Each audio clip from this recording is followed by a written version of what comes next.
আরে কি করছো তুমি? ছাড়ো, আমাকে ছাড়ো বলছি। তোমার কি মাথা খারাপ হয়ে গেছে নাকি? এসব তুমি কি করছো? তুমি কি জানো আমি কে? আমি তোমাকে ভালোবেসে ফেলেছি। তোমাকে না পেলে আমার জীবন মরণ একরকম। আর এটা খুব ভালোভাবে বুঝতে পেরেছি আমি যে তোমার সঙ্গে লিভ ইন সম্পর্কে না যাই তাহলে তুমি আমার সম্পর্কটাকে কোনো দিনই গুরুত্ব দেবে না। তাই আমি এটা করতে বাধ্য হচ্ছি। তোমার সঙ্গে রুম শেয়ার করাটাই ছিল আমার জীবনের সবচাইতে বড় ভুল। তুমি কেন বুঝতে পারছো না? তুমি একটা ছেলে আর আমি একটা মেয়ে। তুমি চাইলে জীবনে অনেক কিছু করতে পারো, কিন্তু আমার সেটা সম্ভব নয়। মানুষ চাইলে তার জন্য কোনো কিছুই অসম্ভব নয়। যাই হোক, এখন কথা বাড়িয়ে সময় নষ্ট করে কোনো লাভ নেই। যেটা করতে চাইছি সেটা করতে দাও। তার মানে তুমি আমার কোনো কথাই শুনবে না, তাই তো? আচ্ছা ঠিক আছে, তোমার যা ইচ্ছা তুমি তাই করো, আমি তোমাকে কিছুই বলবো না।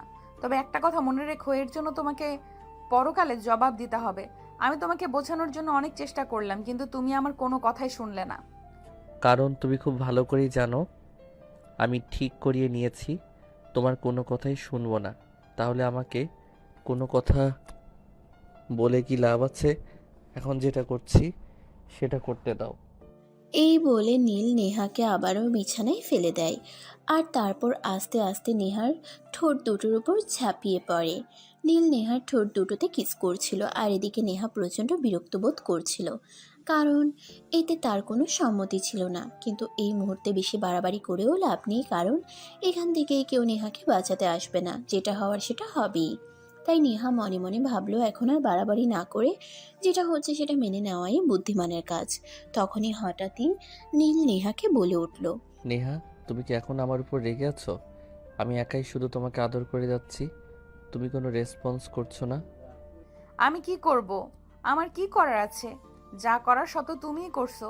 তাহলে এখানে আমার কি কোনো দরকার আছে? আমাকে তুমি এইভাবে বলো না, কেননা আমি তোমাকে প্রচণ্ড ভালোবাসি, তোমাকে হারিয়ে ফেলতে চাই না। আমি খুব ভালো করে জানি বাড়িতে তোমার বিয়ের সম্বন্ধ চলছে, আর পরীক্ষা শেষে তুমি বাড়িতে গেলেই তোমার বিয়েটা হয়ে যাবে। কিন্তু আমি তোমাকে ছাড়া বেঁচে থাকতে পারবো না। তাই আমি শুধুমাত্র তোমার সঙ্গে এইটা করি যাতে তুমি আমাকে ছাড়া অন্য কাউকে বিয়ে করতে না পারো। একবার হলেও আমার জন্য তোমার মনে ভালোবাসার উদয় হয়। কিন্তু নীল, তোমার কি একবারও মনে হচ্ছে না তুমি ভুল কিছু করছো? ভুল পথে হাঁটছো? না, আমার সেই সব কিছুই মনে হচ্ছে না, কারণ আমি যা করেছি চিন্তা ভাবনা করেই করছি। আমি কখনোই চিন্তা ভাবনা না করে কোনো কিছু করি না। আমি যেটা করছি আমার ভালোর জন্যই করছি। তাই এই বিষয়ে আমি কারোরই মতামত গ্রহণ করব না। প্লিজ নেহা, তুমি আর আমাকে বাধা দিও না। আমি যেটা করছি আমাকে সেটা করতে দাও, কারণ আমি তোমায় অসম্ভব ভালোবাসি। তোমাকে হারিয়ে আমি বেঁচে থাকতে পারবো না। এই বলে নীল নেহার উপর আবারও ঝাঁপিয়ে পড়ে আর সেই সময়টাকে উপভোগ করতে থাকে। নীল নেহার শরীরে বিভিন্ন স্থানে ভালোবাসার আলিঙ্গন করেই যাচ্ছিল, আর নেহা সেসব কিছু মুখ বুজে সহ্য করছিল। প্রায় 20 মিনিট পর নেহাকে নীল ছেড়ে দিয়ে বিছানার এক পাশে শুয়ে পড়ল। আর নেহা তো অনবরত কান্না করেই চলছিল। নীল তার সঙ্গে কেন এরকমটা করলো? নেহা তো নীলকে প্রচণ্ড বিশ্বাস করত, কিন্তু তার সঙ্গে কেন এরকম হলো? I am so sorry Neha, please তুমি আমাকে ক্ষমা করে দিও। আমি তোমার সঙ্গে এরকমটা করতে চাইনি, কিন্তু আমি খুব ভালো করেই জানি আমি যদি তোমার সঙ্গে এরকমটা না করতাম তাহলে তুমি আমাকে ছেড়ে চলে যেতে। কারণ তোমার ফ্যামিলি তোমার জন্য বিয়ের সম্বন্ধ করছে। তুমি তোমার ফ্যামিলির খুবই বাধ্য একটা মেয়ে, তাই আমি তোমার সঙ্গে এরকমটা করতে বাধ্য হলাম। তুমি আমার সঙ্গে আর কোনো কথাই বলবে না। আমি তোমার সঙ্গে কোনো কথাই বলতে চাই না। তুমি আমার সঙ্গে যেটা করেছো তার জন্য আজ না হোক কাল তোমাকে পস্তাতে হবে। আর আমি তো তোমাকে বিশ্বাস করেছিলাম। তুমি আমার বিশ্বাসের এই প্রতিদান দিলে, এটা তোমার কাছ থেকে আমার পাওনা ছিল না হয়তো। তাহলে আমি কি করতাম তুমি নিজেই আমাকে সেটা বলো। আমি কতবার কতভাবে তোমাকে ভালোবাসি সেটা বোঝাতে চেয়েছি, কিন্তু তুমি কি একবারও আমার ভালোবাসা বুঝতে চেয়েছো? তুমি বারবার আমাকে অ্যাভয়েড করে গেছো, কিন্তু একটা কাজ তুমি ভালো করেছো, সেটা হলো তুমি আমার সঙ্গে রুম শেয়ার করতে স্বীকার করেছিলে। আর তুমি যদি সেটা না করতে তাহলে হয়তো আজ আমি এই সুযোগটা হয়তো পেতাম না। হ্যাঁ, এখন আমি যেটা বুঝতে পেরেছি এটাই ছিল আমার জীবনের সবচেয়ে বড় ভুল। কেন আমি তোমাকে বিশ্বাস করতে গেলাম? আমি যদি বিশ্বাস করে তোমার সঙ্গে লিভ ইনে না আসতাম, তাহলে হয়তো আজ আমার সঙ্গে এরকমটা হতো না। আমি এখন মানুষের সামনে মুখ দেখাবো কি করে? আর আমার ফ্যামিলিকে কিভাবে বলবো তুমি আমার সঙ্গে এই সব কিছু করেছো? আমি বিয়ের আগেই আমার সতীত্ব হারিয়ে ফেলেছি। এই বলে নেহা বিছানা থেকে নেমে কোনো রকমে নিজের কাপড় চোপড় ঠিক করে ওয়াশরুমে ঢুকে যায়। প্রায় 1 ঘন্টা হয়ে গেছে, এখনও নেহা ওয়াশরুম থেকে বের হচ্ছে না। এদিকে নীলের টেনশন ক্রমশই বেড়েই চলেছে। নেহা আবার উল্টাপাল্টা কিছু করে বসবে না তো? তারপর আরও কিছু সময় পর নেহা ওয়াশরুম থেকে বের হয়, আর তাকে দেখে নীল দৌড়ে গিয়ে তার সামনে দাঁড়ায় আর বলতে থাকে, প্লিজ নেহা, তুমি আমাকে ক্ষমা করে দাও। আমি তোমার সঙ্গে এরকমটা করতে চাইনি, কিন্তু কি করব বলো? আমি যে তোমায় প্রচণ্ড ভালোবাসি। তোমাকে ছাড়া আমার বেঁচে থাকা প্রায় অসম্ভব, তাই আমি তোমার সঙ্গে এরকমটা করতে বাধ্য হলাম। তুমি আমার সঙ্গে কোনো কথাই বলবে না। আমি তোমার সঙ্গে কোনো কথা বলতে চাই না। আজকের এই মুহূর্তটাই তোমার সঙ্গে আমার কাটানো জীবনের শেষ মুহূর্ত। আজকের পর কখনোই তুমি আমাকে সামনে দেখতে পাবে না, কারণ আজকেই আমি এখান থেকে চলে যাচ্ছি। আমার চাকরির কোনো দরকার নেই। এই কথা বলে নেহা সোজা নিজের রুমে চলে গেল আর লাগেজ গুছিয়ে একদম গ্রামের বাড়ির উদ্দেশ্যে রওনা হলো। নীল নেহাকে আটকানোর জন্য অনেক চেষ্টা করছিল, কিন্তু সে কোনোভাবেই পারল না। আসলে নীল এরকমটা করতে চায়নি, সে নেহাকে ভালোবাসে, তাই সে নেহাকে হারাতে চায় না। কিন্তু নেহা তার পরিবারের অতি বাধ্য একটা মেয়ে, সে তার ফ্যামিলির মান সম্মান বাঁচাতে যা ইচ্ছে তাই করতে পারে। এমনকি নিজের ভালোবাসার কোরবানি দিতেও সে দুইবার চিন্তা করে না। কিছুদিন আগেই নেহার বাড়ি থেকে হঠাৎ একটা ফোন আসে আর জানানো হয় নেহার বিয়ের সম্বন্ধ চলছে। এরপর থেকে নীলের এসব পাগলামো শুরু হতে থাকে। যদিও নীলা অনেক আগে থেকে নেহাকে বোঝানোর চেষ্টা করছিল সে নেহাকে ভালোবাসে, কিন্তু নেহা সব কিছু বুঝেও না বুঝার অভিনয় করছিল। কারণ সে খুব ভালো করেই জানে তার ফ্যামিলিতে প্রেম ভালোবাসার কোনো জায়গা নেই। তার ফ্যামিলির মানুষ যেন প্রেম ভালোবাসা কি সেটা বুঝেই না। যাই হোক ভিউয়ার্স, আপনাদের এভাবে বললে হয়তো বুঝতে সমস্যা হবে। চলুন একটু ফ্ল্যাশব্যাক থেকে ঘুরে আসি। আজ শনিবার সকালবেলা ঘুম থেকে উঠেই নীল ফ্রেশ হয়ে তৈরি হয়ে নিল ভার্সিটি যাওয়ার জন্য। তারপর বাসা থেকে তার বাইক নিয়ে বেরিয়ে পড়লো। প্রায় 10 মিনিটের মতো সময় লাগলো ভার্সিটি পৌঁছাতে। আর ঠিক তখনই তার ভার্সিটির 2 বান্ধবী কথোপকথন করছিল। কিরে নিশি, শুনলাম নীল নাকি তোর পেছনে লাইন মারছে। তাহলে তুই তাকে পাত্তা দিচ্ছিস না কেন? নীলের মতো একটা ছেলে যদি আমার পিছনে একবার লাইন মারতো, তাহলেই তো আমি তার প্রেমে রাজি হয়ে যেতাম।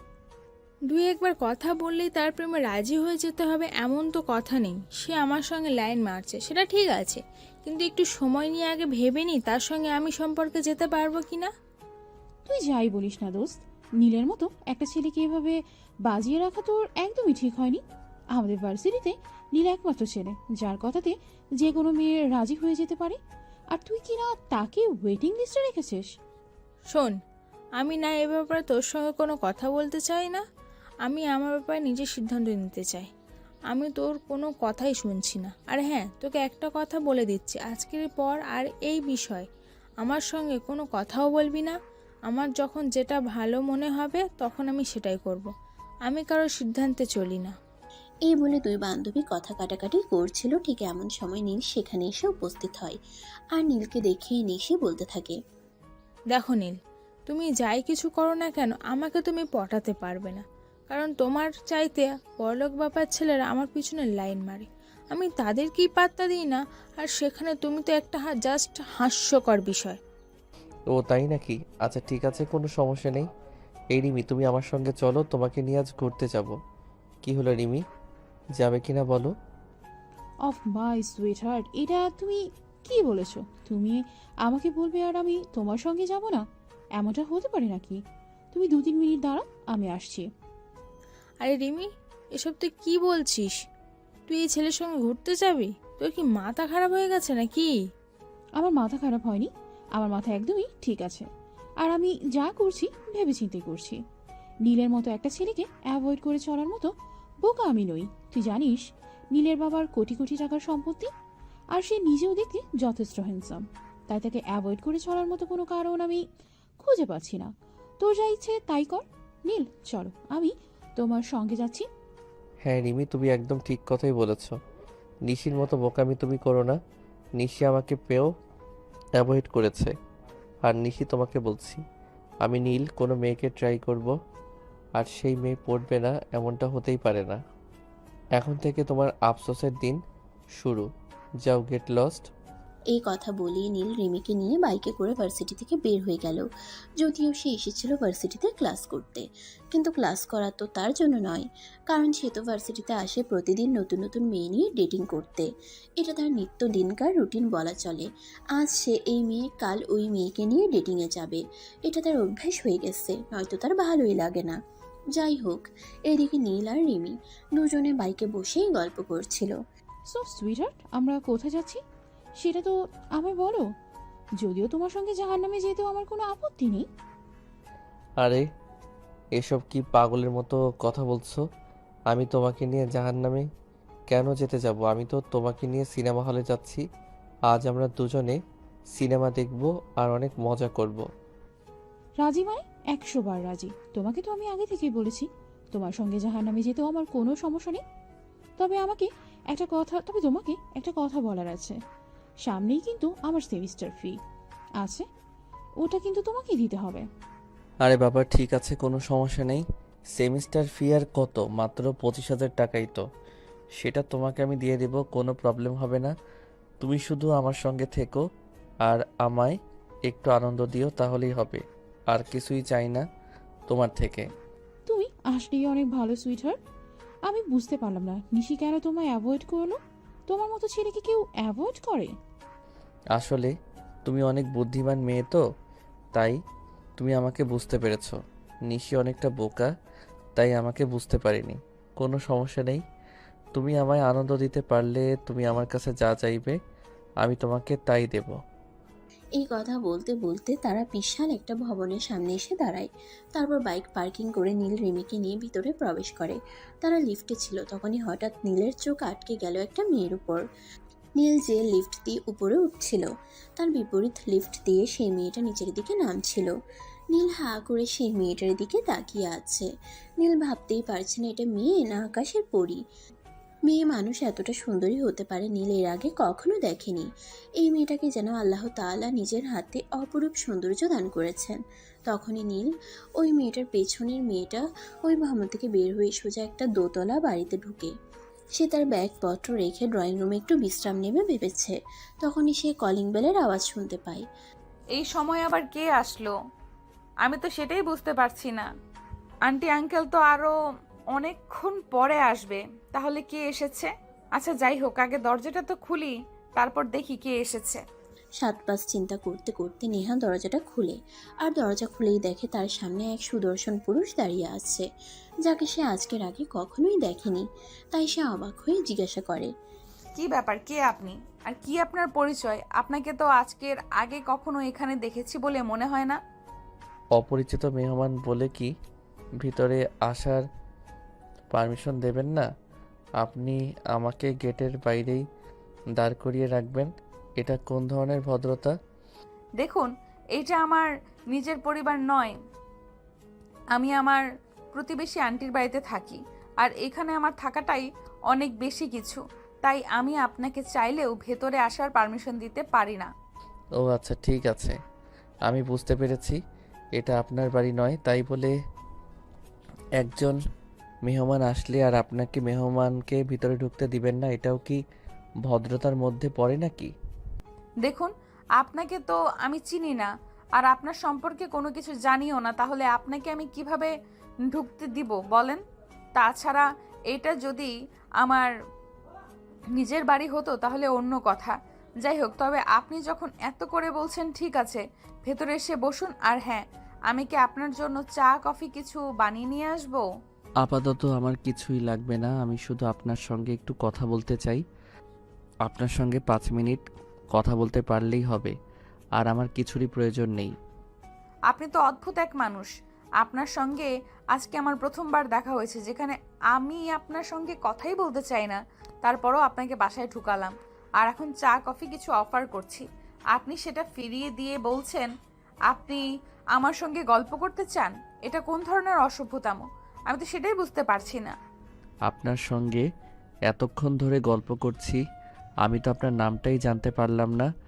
যাই হোক, আপনার নামটা অন্তত বলুন, আর কিছু না হয় বাদই দিলাম। আপনি তো বড় অদ্ভুত মানুষ। যেখানে আমি আপনাকে চিনি না জানি না, হুটহাট করে বাসায় ঢুকে পড়েছেন আর এখন নানান ধরনের প্রশ্ন করছেন। আপনি এক্ষুনি বাসা থেকে বের হয়ে যান, তা না হলে কিন্তু আমি পুলিশে কল করতে বাধ্য হব। হা হা হা, আপনি আমাকে হাসালেন। আপনি তো আমার সম্পর্কে কোনো কিছু জানেনই না, আর সেখানে আপনি কিনা আমাকে পুলিশের ভয় দেখাচ্ছেন। দেখুন, পুলিশে কল করে কোনো লাভ হবে না, বরঞ্চ পুলিশে আপনাকে হাজারটা প্রশ্ন করে একদম নাজেহাল করে ছেড়ে দেবে। তার চাইতে বরং এটাই ভালো হবে, আমি যেটা বলছি সেটাই করুন। তাছাড়া আর একটা কথা, আপনিও খুব ভালো করে জানেন আপনার ফাঁকা বাসায় আমি একটা ছেলে মানুষ এসেছি। এটা শুনলে এলাকার লোকজনেরা আপনাকেই কটু কথা শোনাবে, আমাকে কিন্তু ছুঁতেও পারবে না। আমার নাম নেহা, নেহা ইসলাম। এবার তো হয়েছে, এবার আপনি বাসা থেকে বিদায় হন। আমি আর আপনাকে সহ্য করতে পারছি না, আর আপনাকে সহ্য করার মতো কোনো কারণও দেখতে পাচ্ছি না। So get out. Okay madam, ঠিক আছে, কোনো প্রবলেম নেই, আমি চলে যাচ্ছি। তবে আবারও খুব তাড়াতাড়ি আপনার সঙ্গে আমার দেখা হবে, এটা আপনি নিশ্চিন্ত থাকতে পারেন। এই কথা বলে নীল নেহাদের বাড়ি থেকে বের হয়ে বাইরে চলে আসে। আর তখনই হঠাৎ তার এক বন্ধু তাকে ফোন করে। কি ব্যাপার দোস্ত, কই রে তুই? সে কখন থেকে তোকে ফোন করছি কিন্তু তুই ফোন তুলছিস না। কি হয়েছে তোর? কোনো সমস্যা হয়েছে নাকি? কোনো সমস্যা হয়ে থাকলে তুই আমাকে বল। দোস্ত, আমি তো হুড়পড়ির সন্ধান পেয়ে গেছি।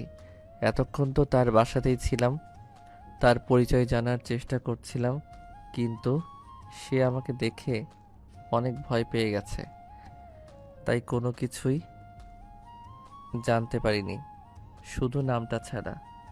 যাই হোক, বিকালে নদীর পাড়ে দেখা করিস। আচ্ছা দোস্ত, ঠিক আছে, কোনো সমস্যা নেই। তবে শোন, হুড়পড়ি খুঁজতে গিয়ে আবার আকাশের তারা হয়ে যাইস না, বলে দিলাম। আরে না দোস্ত, সেরকম কিছুই হবে না, এত চিন্তা করার কিছুই নেই। যাই হোক, তোকে যেটা বলছিলাম শোন, তুই কিন্তু বিকালে নদীর পাড়ে চলে আসবি, তারপর তোর সঙ্গে ওই বিষয়ে আলোচনা করব। ঠিক আছে দোস্ত, সমস্যা নেই। আমি ঠিক বিকেল 4টার মধ্যেই নদীর পাড়ে চলে যাব। আর হ্যাঁ, তোকে আমি একটা কারণে ফোন করেছিলাম। আমাকে 50,000 টাকা দিতে পারবি? আজ বিকেলেই আমার বড় মামা হঠাৎ অসুস্থ হয়ে পড়েছেন আর আমাদের কাছে কিছু টাকা চাইছেন। কিন্তু এই মুহূর্তে তো আমার বাবার হাতে কোনো টাকা নেই, তাই বলছিলাম কি, তুই যদি এই হেল্পটা করতি তাহলে অনেক উপকার হতো। ঠিক আছে দোস্ত, সমস্যা নেই, তুই টাকাটা আজ বিকালে পাবি না, কারণ আমার হাতে ক্যাশ অত টাকা নেই। আমি আমার বাবাকে বলে দেব কাল সকালে তুই বাবার অফিসে চলে যাস, বাবা তোকে টাকাটা দিয়ে দেবে। ওকে দোস্ত, ঠিক আছে, থ্যাংক ইউ সো মাচ। তোর মতো বন্ধু থাকাটা ভাগ্যের ব্যাপার। তোর মতো বন্ধু যার আছে সে সত্যিই খুব লাকি পারসন। হয়েছে, এখন আর বক বক না করে ফোনটা কেটে দে, কারণ আমি খুব ভালো করেই জানি আমার বন্ধুরা সবগুলোই স্বার্থপর, সবাই আমাকে টাকার জন্যই খোঁজে, নয়তো কেউ আমার খোঁজই রাখে না। তোর কাছে টাকা চাইলাম বলে তুই এভাবে বলতে পারলি? তুই না আমার বন্ধু হস, আর বন্ধুত্বের এই পরিচয় দিলি তুই? ঠিক আছে, কোনো সমস্যা নেই, লাগবে না তোর টাকা, তুই থাক তোর টাকা নিয়ে। আরে না দোস্ত, তুই মন খারাপ করিস না, আসলে আমি তোর সঙ্গে একটু মজা করছিলাম। যাই হোক, বিকালে কিন্তু ঠিক সময় চলে আসিস। এই কথা বলতে বলতে নীল ফোনটা কেটে দেয়। আর অপর প্রান্ত থেকে রাজ ফোনটা রেখে মুচকি মুচকি হাসতে থাকে, কারণ নীল তেমন একটা ভুল কথা বলেনি। নীলের যত বন্ধু বান্ধব আছে সবাই নীলকে প্রয়োজনেই ব্যবহার করে। এমনকি নীল যে কাপড় চোপড় বদলানোর মতো গার্লফ্রেন্ড বদলায়, তারাও কিন্তু নীলকে স্বার্থের জন্যই ব্যবহার করে। তাই নীলের বলা কথাগুলো খুব একটা ভুল নয়। যাই হোক, এদিকে দেখতে দেখতে বিকেল হয়ে গেল। রাজ নদীর পাড়ে বসে নীলের জন্য অপেক্ষা করছে। তখনই হঠাৎ আরং 5 মোটরসাইকেলে এসে হুশ করে দাঁড়িয়ে পড়ে। রাজের বুঝতে বাকি রইল না তার পিছনে যে বাইকটা দাঁড়িয়েছে সেটা নীলের, তাই সে পেছন ফিরে না তাকিয়েই বলতে থাকে, এতক্ষণে তোর আসার সময় হলো? আমি সেই আধা ঘন্টা ধরে এখানে বসে বসে তোর জন্য অপেক্ষা করছিলাম। যাই হোক, এখন যেহেতু শিয়াল মেরে বিকেলে এসেছিস, তো বল কি হয়েছিল তোর? কোনো হুলপড়ি তুই পেয়েছিস? হ্যাঁ রে দোস্ত, আমি মিথ্যে বলছি না, সত্যি এবার হয়তো আমি সত্যিকারে কারো প্রেমে পড়ে গেছি, যাকে আমি ভুলে থাকতে পারবোই না। আর তাকে ভুলে থাকা অসম্ভবই বলা চলে। সে দেখতে এতটাই সুন্দর যে শুধু আমি নই, পৃথিবীর যে কোনো ছেলে তার দিকে একবার চোখ তুলে তাকালে আর চোখ ফেরাতে মন চাইবে না। তাহলে একটা কাজ কর না দোস্ত, তোর সেই হুড়পড়িকে আমার কাছে দিয়ে দে। কারণ তুমি তো খুব ভালো করেই জানিস আমার ফ্যামিলির মানুষ আমাকে অনেক দিন ধরেই বিয়ে করার জন্য চাপ দিচ্ছে, কিন্তু আমি আমার মনের মতো কাউকেই খুঁজে পাচ্ছি না। এবার যদি তোর পরিটাকে আমায় দিয়ে দিস, তাহলে আমি বিয়ের কাজটা সেরে ফেলতে পারি। একদম জীবন মাঞ্জা বরাবর একটা লাথি। এতদিন তোরা প্রেম করেছিস, আমি কি তোদের কিছু বলেছি? আমি তো শুধু মেয়েদের নিয়ে ডেটিংয়ে যেতাম আর বাপের পয়সা উড়াতাম। এবার কিন্তু আমি সত্যি বলছি, আমি সত্যি সত্যি কারোর প্রেমে পড়ে গেছি। আর প্রেমে পড়েছি বললে ভুল হবে, কারণ আমি তাকে ভালোবেসে ফেলেছি। আমি তাকে এক মুহূর্তের জন্যেও ভুলতে পারছি না। তার সাথে দেখা হওয়ার পর থেকে প্রতিটা সেকেন্ডে, প্রতিটা মিনিটে আমার চোখের সামনে শুধু তার ছবি ভাসছে। আমার জীবনটা এখন সেই হুর পরিময় হয়ে গেছে। আচ্ছা দোস্ত, ঠিক আছে, এখন ফাজলামো বাদ দিয়ে কাজের কথা বলি। তোর সেই হুড়পড়ির পরিচয় কি সেটা তো বল। তুই যদি কিছুই না বলিস তাহলে আমি বুঝবো কি করে? ওর নাম নেহা, নেহা ইসলাম। সে নিজেই বলেছে, আর এখানে তার এক আন্টির বাসায় থেকে জব করে হয়তো। আর কিছুই জানি না, তবে কাল থেকে তার বিষয়ে ইনফরমেশন নেওয়া শুরু করব। ওরে বাবা রে বাবা, তুই তো দেখছি একদম গোয়েন্দাগিরি শুরু করে দিবি। ভাবছিস কাউকে পছন্দ হয়েছে তোর, প্রেমে পড়েছিস, তো গোয়েন্দাগিরি করার কি আছে? শোন, তুই যেরকমটা ভাবছিস সেরকমটা নয়। আমি কিন্তু মেয়েটার প্রেমে পড়েছি নয়, আমি মেয়েটাকে ভালোবেসে ফেলেছি। আর যাকে ভালোবাসবো, যাকে নিয়ে আমি সারা জীবন কাটানোর স্বপ্ন দেখছি, তার সম্বন্ধে একটু খোঁজ খবর নেব না? সেটা তো হয় না। আমি সব কিছু চিন্তা ভাবনা করে তারপরে সিদ্ধান্ত নেই। এটা তো তুই জানিস নাকি? ও তাই নাকি? প্রতিদিন ড্রেস চেঞ্জ করার মতোই গার্লফ্রেন্ড চেঞ্জ করা বন্ধুটাও নাকি কাউকে ভালোবেসে ফেলেছে, আর এটাও নাকি আমাকে বিশ্বাস করতে হবে? তুই সত্যিই আমাকে হাসালি বন্ধু, তুই না থাকলে আমি এতটা হাসতেই পারতাম না। যাই হোক, বাদ দে, তোর হুলপরিটাকে একবার একটু দেখাতো, দেখি তার নিশ্চয়ই কোনো ছবি তোর কাছে রয়েছে। না, আমি তার কোনো ছবি আনিনি, তবে আগামীকাল সকালেই আমি তাকে ফলো করব। তারপর তার বিষয়ে সমস্ত ইনফরমেশন আশা করছি পেয়ে যাব। এরপর প্রসঙ্গ পাল্টে ফেলে দুজনে, আবারও কথা বলতে থাকে। এভাবেই কেটে গেল আরও অনেকটা সময়। এদিকে দেখতে দেখতে বিকাল ঘনিয়ে সন্ধ্যা হয়ে এলো, আর দুজন যার যার বাসায় চলে গেল। এর পরের দিন সকালবেলা নীল 6টা বাজে অ্যালার্ম দিয়ে রেখেছিল। সে ঘুম থেকে উঠে ফ্রেশ হয়ে নিল, তারপর রেডি হয়ে নিচে আসতে দেখলেই তার মা তাকে বলে, কি ব্যাপার, সূর্য আজ কোন দিক থেকে উঠেছে? আমি তো সেটাই বুঝতে পারছি না। আমার ছেলে তো কখনো এত সকালবেলা ঘুম থেকে ওঠে না। মা, আজ থেকে প্রতিদিন সূর্য পূর্ব দিকে উঠবে বলে ঘোষণা করা হয়েছে, তবে এর আগে কোন দিকে উঠতো সেটা আমার জানা নেই। যাই হোক, আমার ব্রেকফাস্ট নিয়ে তোমাকে চিন্তা করতে হবে না, আমি বাইরে থেকে ব্রেকফাস্ট করে নেব। এখন আমি বেরোচ্ছি, আর কখন ফিরবো সেটাও জানি না। এগুলো কোন ধরনের কথা? আমি তো সেটাই বুঝতে পারছি না। এখন সবে মাত্র সকাল 7টা বাজে, আর তুমি বাসা থেকে বের হয়ে যাচ্ছ। আর তারপর তুমি কখন বাসায় ফিরবে তারও কোনো ঠিক ঠিকানা নেই। এটা কি হয় নাকি? তুমি যেখানেই যাও না কেন, তোমাকে কিন্তু ভার্সিটি যেতেই হবে, কারণ সামনেই তোমার এক্সাম আছে। পরপর 3 বছর ধরে একই সেমিস্টারে পড়ে রয়েছো। তোমার কি একটুও লজ্জা করে না এটা নিয়ে? মা শোনো, তোমাকে একটা কথা বলি। লজ্জা হলো নারীদের ভূষণ। আমি তো আর নারী নই, তাহলে আমার কেন লজ্জা করবে বলো? আমার একটু লজ্জা করে না, বরঞ্চ আমার আরও খুবই ভালো লাগে। প্রতি বছর ভার্সিটিতে নতুন নতুন মেয়ে আসে, আর প্রতিদিনই আমি একটা একটা নতুন মেয়ের সঙ্গে প্রেম করতে পারি।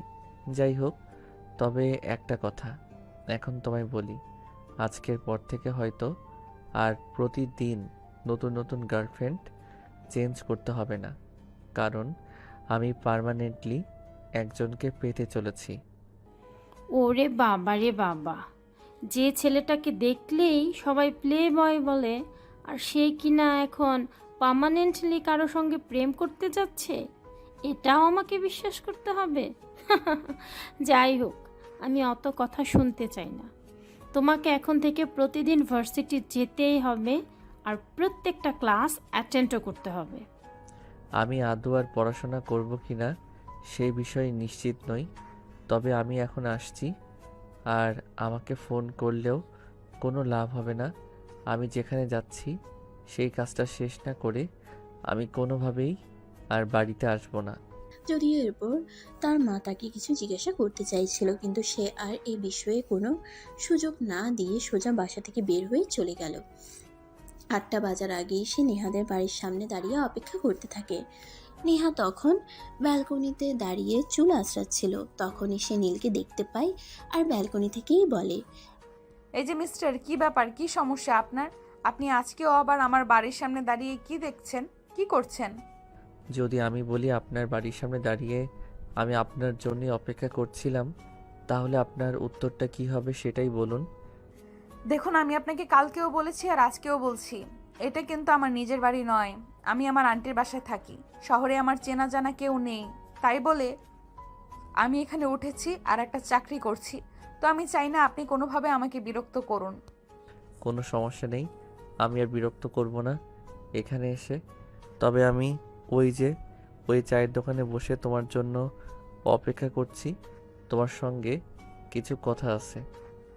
একদমই নয়, আমি আপনার সঙ্গে কোনো কথা বলতে চাই না। আপনি চুপচাপ এখান থেকে সোজা নিজের বাড়িতে চলে যান, আর কখনো আমাকে ফলো করতে আসবেন না।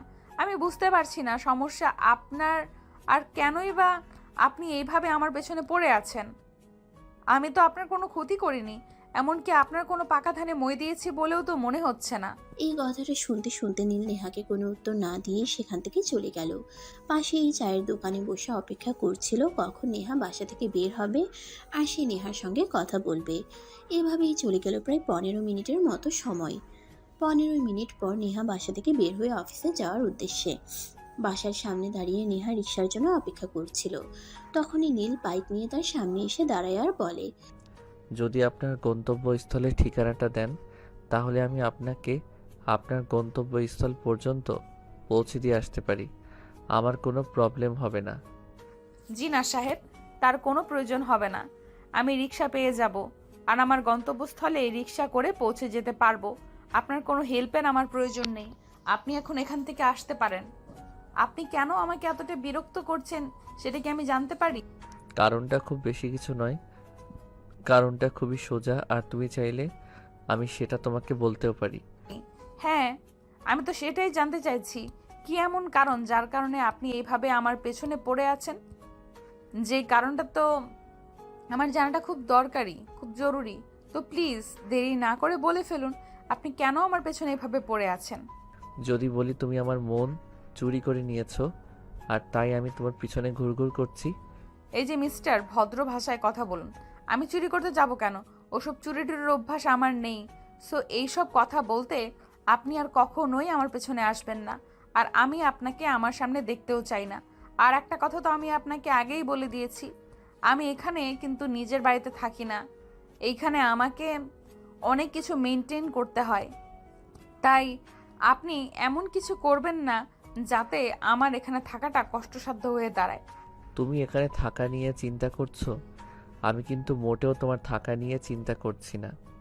কারণ এই শহরটা এতটাও ছোট নয় যেখানে তোমার থাকার জায়গা হবে না। যাই হোক, কোথায় যাচ্ছিলে সেটা বলো, আমি তোমায় পৌঁছে দিয়ে আসি। আরে মিস্টার, আপনার মতো পোলাপান তো আমি জীবনেও দেখি নাই। আমি তো আপনাকে বললাম আমার আপনার হেল্পের কোনো প্রয়োজন নেই, তারপরও আপনি কেন এভাবে ছ্যাঁচড়ামি করছেন? আমি তো বলেছি আপনি এখান থেকে চলে যান। আমি আপনার সঙ্গে কোনো কথাই বলতে চাই না। এরপর নীল কিছু একটা বলতে চাইছিল, ঠিক তখনই সেখানে রিক্সা চলে আসে আর নেহা রিক্সায় উঠে যায়। তখন নীল আর কোনো উপায় অন্তর না দেখে মোটর সাইকেল নিয়ে নেহার পেছনে ফলো করতে থাকে।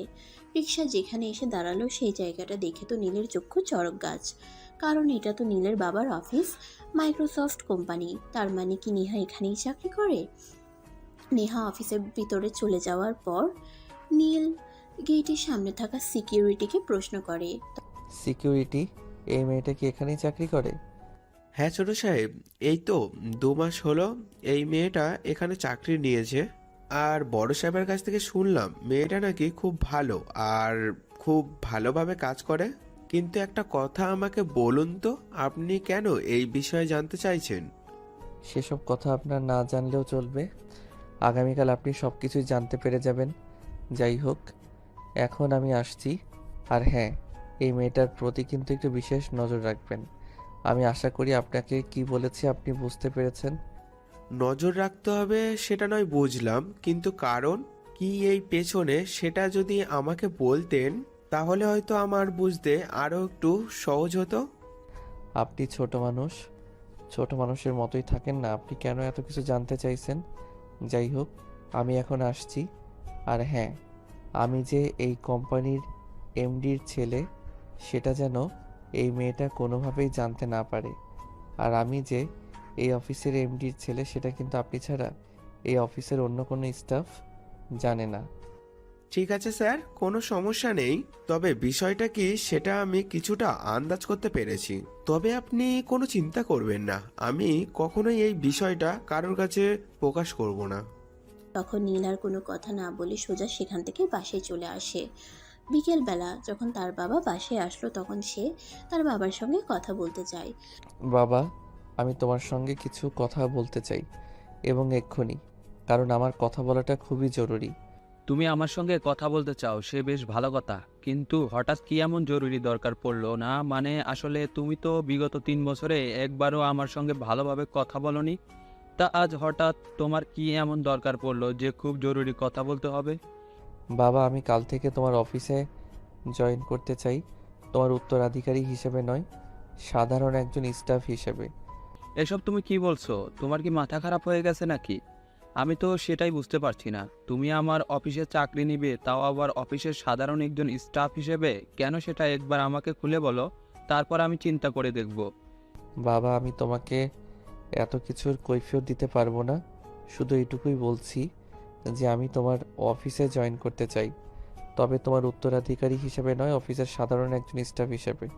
আর কেন আমি তোমার অফিসের সাধারণ একজন স্টাফ হিসেবে জয়েন করতে চাই সেটা যখন সময় হবে তখন তোমাকে বলবো। আপাতত এই বিষয়ে তোমায় কিছুই বলতে পারছি না। I am so sorry.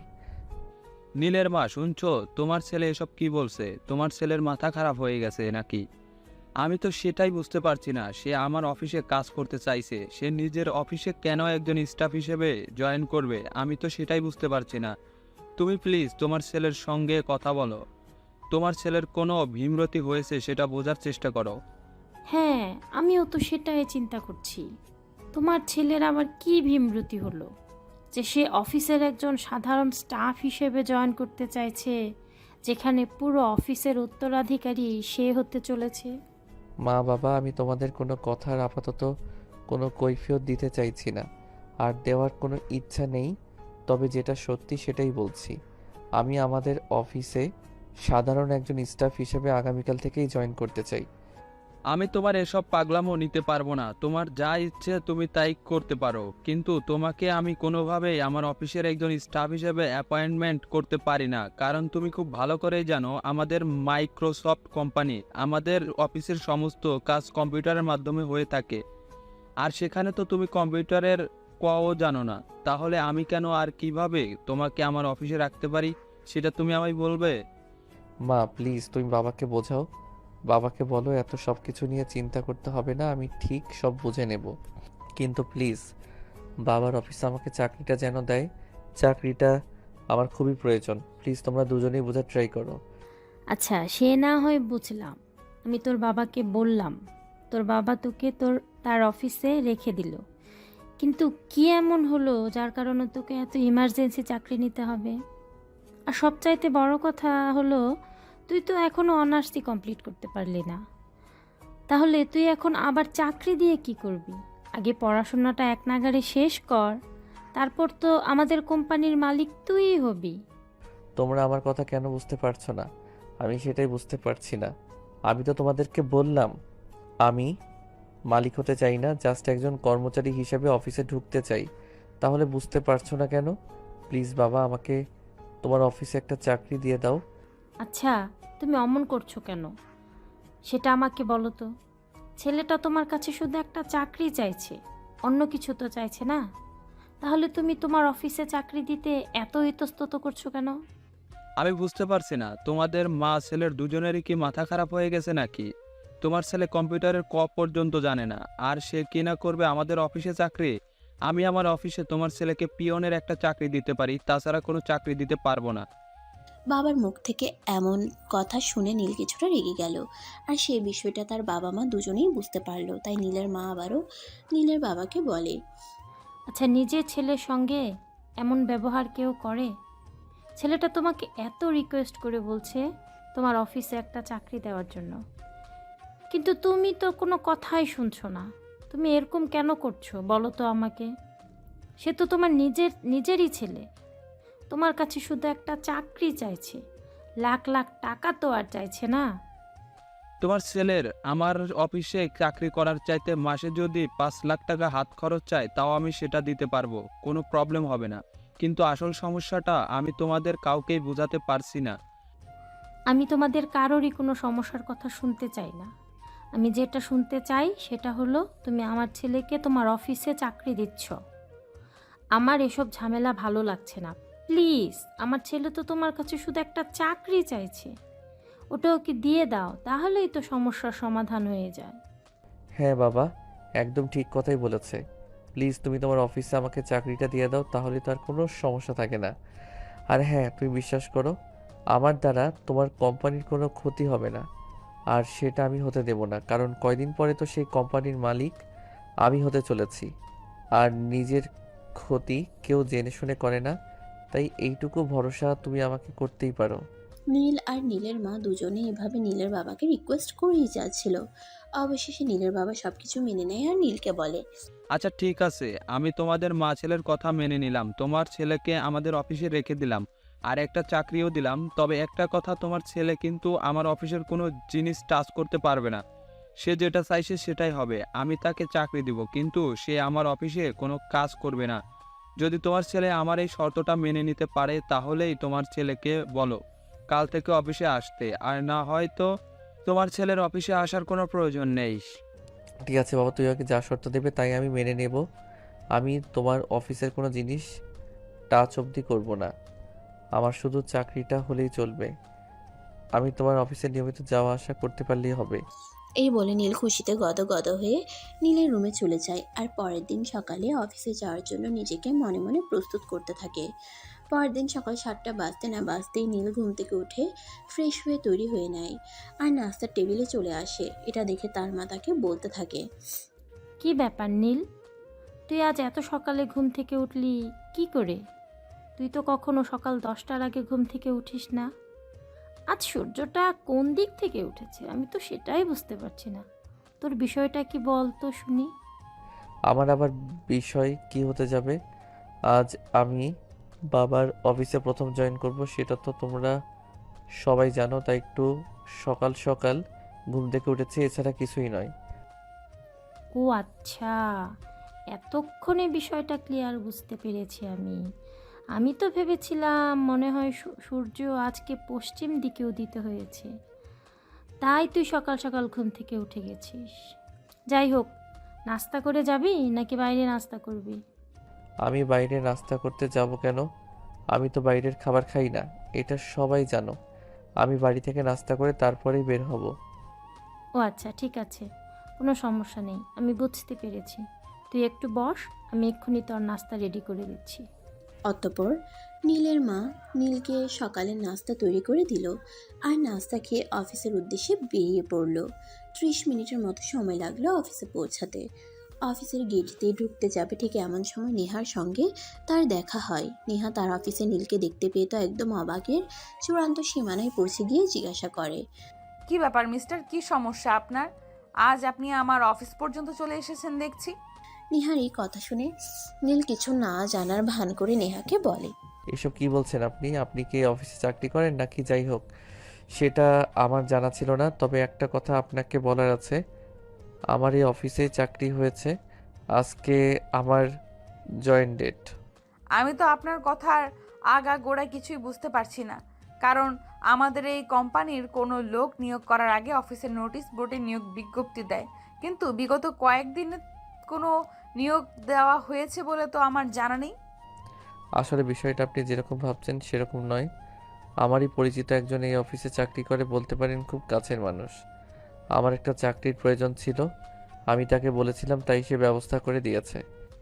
ও তাই নাকি? আচ্ছা ঠিক আছে, কিন্তু আপনাকে একটা কথা বলে রাখি, আপনি অফিসে চাকরি পেয়েছেন বলে আমার পেছনে পড়ে থাকবেন এমনটা কিন্তু ভুলেও করবেন না। যদি আপনি অফিসে এসে আমাকে কোনো প্রকার বিরক্ত করেন, তাহলে কিন্তু আমি ডিরেক্ট কোম্পানির অথরিটির কাছে আপনার নামে নালিশ জানাতে বাধ্য হব। এটা আপনার অধিকার, আপনি এটা করতেই পারেন। আমি আপনাকে এ ব্যাপারে কোনো কথা বলতে চাই না। যাই হোক, অফিস টাইম তো হয়ে গেছে, চলুন ভেতরে যাওয়া যাক। অতঃপর দুজনে কথা বলতে বলতে অফিসের ভিতরে চলে আসেন। নেহা নিজের ডেস্কে চলে যায় আর নীল চলে যায় ম্যানেজারের রুমে। আর কিছুক্ষণ পর ম্যানেজার নিজেই নীলকে নেহার পাশের ডেস্কে নিয়ে আসে। নীলকে নেহা নিজের পাশের ডেস্কে দেখে আরও অবাক হয় আর তখন ম্যানেজার সাহেবকে জিজ্ঞেস করে, কি ব্যাপার স্যার, এই ছেলেটাকে এখানে নিয়ে এসেছেন কেন? এই ছেলেটা কি এখানে কাজ করবে নাকি? হ্যাঁ, এই হলো নীল, আর আজকে থেকে আমাদের অফিসে জয়েন করবে আর তোমাদের পাশের ডেস্কে কাজ করবে। কেন, তোমার কোনো সমস্যা আছে নাকি? না স্যার, আমার কোনো সমস্যা থাকতে যাবে কেন? তবে একটা কথা বলার আছে, এই ছেলেটা কিন্তু আমার পূর্ব পরিচিত, আর আপনি আমাদের অফিসের ম্যানেজার, তাই আপনাকে আমি কথাটা বলে দিতে চাই, এই ছেলেটা যেন আমাকে কোনোভাবে কোনো বিরক্ত না করে। এই ছেলেটা যদি আমাকে কোনোভাবে কোনো বিরক্ত করে, তাহলে কিন্তু আমি অফিস ছেড়ে চলে যেতে বাধ্য হব। স্যার, এই বিষয়ে আপনি একটু চিন্তা করবেন না, আমি ওনাকে কোনো বিরক্ত করব না, আপনি নিশ্চিন্ত থাকতে পারেন। তখন ম্যানেজার আর কোনো কথা না বলে চুপচাপ সেখান থেকে চলে গেল আর নীল তার কাজের জায়গায় বসে পড়ল। অপরদিকে নেহা নিজের কাজ করছে। নীল সেই সকাল থেকেই চুপচাপ বসে আছে, কোনো কাজ করছে না, মোবাইলটা হাতে নিয়ে ফেসবুকিং করছে।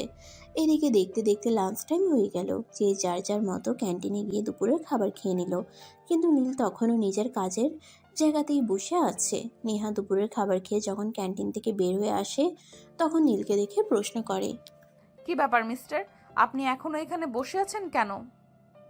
আমরা তো সবাই ক্যান্টিন থেকে দুপুরের খাবার খেয়ে আসলাম, আপনি দুপুরের খাবার খেলেন না কেন? ও, আসলে আমি দুপুরের খাবার নিয়ে আসিনি, তাই দুপুরের খাবার খাওয়া হয়নি। তাছাড়া আমি বাইরের খাবার খাই না, এই আর কি।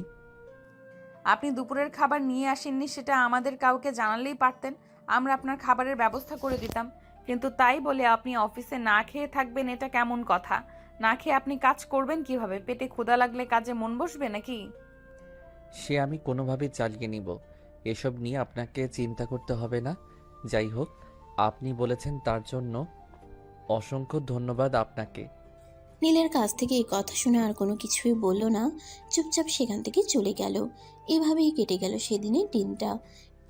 এর পরের দিন সকালবেলা নেহা যখন অফিসে যাওয়ার জন্য তৈরি হচ্ছিল, তখনই সে দেখতে পেল নীল তার বাসার সামনে পায়চারি করছে। নেহা এই বিষয়টা কিছুটা বুঝতে পারে, তাই সে রেডি হয়ে বাসা থেকে বের হয়। আর গেট থেকে বের হতেই নীল তার সামনে এসে দাঁড়ায়। অনেকক্ষণ ধরে আপনার জন্য অপেক্ষা করছিলাম। আপনি আমার জন্য অপেক্ষা করছিলেন, কিন্তু কেন বলেন তো? আমি তো আপনাকে আমার জন্য অপেক্ষা করতে বলিনি, তাছাড়া আমি তো আপনাকে এখানে আসতেও বলিনি। তাহলে বলুন কেন এসেছেন? আপনি আমাকে এখানে দাঁড়িয়ে আপনার জন্য অপেক্ষা করতে বলেননি, সেটা ঠিক আছে, কিন্তু তাই বলে আমি আপনার জন্য অপেক্ষা করছি সেখানে আপনি আমার সঙ্গে এরকম ব্যবহার করতে পারেন না। আপনি আর আমি দুজনে একই অফিসে চাকরি করি। তাছাড়া আমার বাসা থেকে অফিসে যাওয়ার রাস্তাটা আপনার বাসার সামনে দিয়ে, তাই আমি আপনার জন্য অপেক্ষা করছিলাম। আমার কথায় আপনি মনে কষ্ট পেয়ে থাকলে আমি দুঃখিত, কিন্তু এই কথাটা আমাকে বলতেই হচ্ছে। দেখুন, আমি একটা মেয়ে মানুষ, তাছাড়া আমি অন্য বাড়িতে থেকে এখানে চাকরি করছি, তাই আমি চাই না আপনার জন্য আমাকে কোনো সমস্যায় পড়তে হোক বা কেউ আপনাকে নিয়ে আমাকে কোনো কথা বলুক। আপনি এত ভয় পান কেন বলেন তো? আমি তো আছি, তাই না? আপনার এত ভয় পাওয়ার কি আছে? দেখুন, আমি আপনাকে আগেও বলেছি আর এখনও বলছি, আপনি এখানে আসবেন না আর আমার পেছনে ঘুরঘুর করে অযথাই টাইম ওয়েস্ট করবেন না। আচ্ছা ঠিক আছে, এখন চলো অফিসে যাওয়া যাক, তা না হলে আবার অফিসে যেতে লেট হয়ে যাবে। অতঃপর নীল আর নেহা আর কোনো কথা না বলে অফিসের উদ্দেশ্যে রওনা দেয়। এভাবে কেটে গেল বেশ কয়েকদিন। এদিকে নীল প্রত্যেকদিন নেহার বাসার সামনে এসে নেহার জন্য অপেক্ষা করতে থাকে, আর এই বিষয়টা একসময় সবার চোখের সামনে চলে আসে। একদিন সকালবেলা নেহান রেডি হয়ে অফিসের উদ্দেশ্যে রওনা হচ্ছিল, তখনই তার খালা তাকে তার রুমে ডাকে। নেহা দেখো, তোমাকে আগেও বলেছি আর এখনও বলছি, আমাদের মান সম্মানটা খুব চিন্তা করি, তাই তুমি এখান থেকে এমন কোনো কাজ করো না যেটা আমাদের মান সম্মানে বাঁধে। খালামণি, আমি বুঝতে পেরেছি তুমি আমাকে কি বলতে চেয়েছো। হ্যাঁ দেখো, বিষয়টা তুমি যেরকম ভাবছো সেরকম কিছুই নাই। আসলে ওই ছেলেটা আর আমি একই অফিসে চাকরি করি, তাছাড়া ছেলেটার বাসা এখান থেকে খুব দূরে নয়, তাই প্রতিদিন এখানে অফিসে যাওয়ার সময় আমাকে নিয়ে যায়, এই আর কি। এই ছেলেটা তোমার অফিসের কলিগ নাকি বয়ফ্রেন্ড সে বিষয়ে আমি অবগত নই আর অবগত হতেও চাই না। তোমাকে শুধু একটা কথাই বলতে চাই, দেখো, তুমি যদি আমাদের এখানে থাকতে চাও তাহলে এমন কাজ করা চলবে না। তুমি ওই ছেলেটার সাথে মিশতে পারবে না, এটাই আমাদের শেষ কথা। আচ্ছা ঠিক আছে খালামণি, আমি এই ছেলেটাকে বলবো। আচ্ছা, এই যে আপনি প্রতিদিন আমার বাসার সামনে দাঁড়িয়ে আমার জন্য অপেক্ষা করেন কেন বলুন তো? তোমার জন্য অপেক্ষা করতে আমার ভালো লাগে, তাই আমি অপেক্ষা করি। কেন, কোনো সমস্যা নাকি? আর তোমার কোনো সমস্যা থাকলেও সেটা আমি মানব না, কারণ আমি তো তোমার প্রেমে পড়ে গেছি, তাই চাইলেও তোমার থেকে নিজেকে সরিয়ে নিতে পারবো না। দেখুন, আপনাদের এসব ফালতু মার্কা কথাবার্তা আমি আর নিতে পারছি না। তার কারণ হলো, আজ আমার খালামণি আমাকে বলেছে আমি যদি আপনার সঙ্গে মেলামেশা করি তাহলে আমাকে বাসা থেকে বের করে দেবে। তারপর আমি কোথায় থাকবো সেটা কি আপনি আমাকে বলে দেবেন? এত চিন্তা করার কি আছে? তুমি সবাইকে বলে দাও তুমি আর কোনো কথা শুনবে না, আমার সঙ্গে মেলামেশা করবে, তারপর যেটা হয় হোক। ঠিক আছে, আমি বুঝতে পেরেছি। সোজা আঙুলে ঘি উঠবে না। আমি আজকেই অফিসে গিয়ে বসের সাথে আপনার নামে বিচার দিব, তারপর দেখি আপনি কি করেন। এই কথা বলে নেহা কোনো রকমে নীলকে পাশ কাটিয়ে সেখান থেকে চলে গেল। এদিকে অফিসে আসতে না আসতেই অফিসের বস নীলকে নিজের কেবিনে ডেকে দিলেন। কি ব্যাপার নীল, আমি তোমার ব্যাপারে এসব কি শুনছি? তুমি অফিসে এসব কি শুরু করছো? তুমি কি মান-ইজ্জত নিয়ে টিকতে দিবে না নাকি? বস, আমার তো মনে হয় না আমি এমন কিছু করেছি বলে যাতে অফিসের কিংবা অফিসের অন্য কারো মান সম্মানে বাড়তে পারে। দেখো নীল, তোমার এসব হেলাপোনিয়া আমার একদমই ভালো লাগছে না। তুমি নেহার সঙ্গে এসব কি শুরু করছো? নেহা আজ অফিসে এসে তোমার নামে বিচার দিয়েছে। আমি তোমাকে শেষবারের মতো ওয়ার্ক করে ছেড়ে দিচ্ছি। নেহার সঙ্গে আর এসব করবে না। ও আচ্ছা, আমি এতক্ষণে বুঝতে পেরেছি বিষয়টা। নেহা আসলে আপনাকে কি বলেছে? দেখুন, আমি নেহাকে ভালোবাসি, আর আমি চাই না আমাদের দুজনের ভালোবাসার মধ্যে আপনি কাবাবের হাড্ডি হয়ে বসেন। দেখো নীল, এটা অফিস, আর এখানে সবাই কাজ করতে আসে, কেউ তোমার মতো প্রেম করতে আসে না। তাই আমি তোমাকে শেষবারের মতো বলছি, তুমি যদি নেহার সঙ্গে এসব করতেই থাকো তাহলে কিন্তু আমি তোমাকে অফিস থেকে বের করে দিতে বাধ্য হব। তখন কিন্তু তুমি অফিসে অথরিটিকে কোনোভাবেই দোষারোপ করতে পারবে না। দেখুন বস, আমি এই অফিসে চাকরি নিয়েছি শুধুমাত্র নেহার জন্য, তাই আমি এই ব্যাপারে আপনার কোনো নিষেধাজ্ঞা পালন করতে পারবো না, কারণ যেখানে আমার থাকবে না সেখানে কোনো নিষেধাজ্ঞা আমাকে স্পর্শ করতে পারবে না। মানে তুমি এসব কি বলছো? আমি কিন্তু তোমার কথায় আড়গোড়া কিছু বুঝতে পারছি না। তুমি নেহার সঙ্গে এখানে চাকরি নিয়েছো মানে? হ্যাঁ স্যার, আপনি একদম ঠিকই শুনেছেন। আমি এখানে শুধুমাত্র নেহার জন্যই চাকরি নিয়েছি, আর হ্যাঁ শুনুন, আপনাকে একটা কথা বলি। আপনি আমার পরিচয় এবং জীবন বৃত্তান্ত সম্পর্কে কোনো কিছুই জানেন না। আমি সব কিছু লুকিয়ে রেখেই এখানে চাকরি নিয়েছি।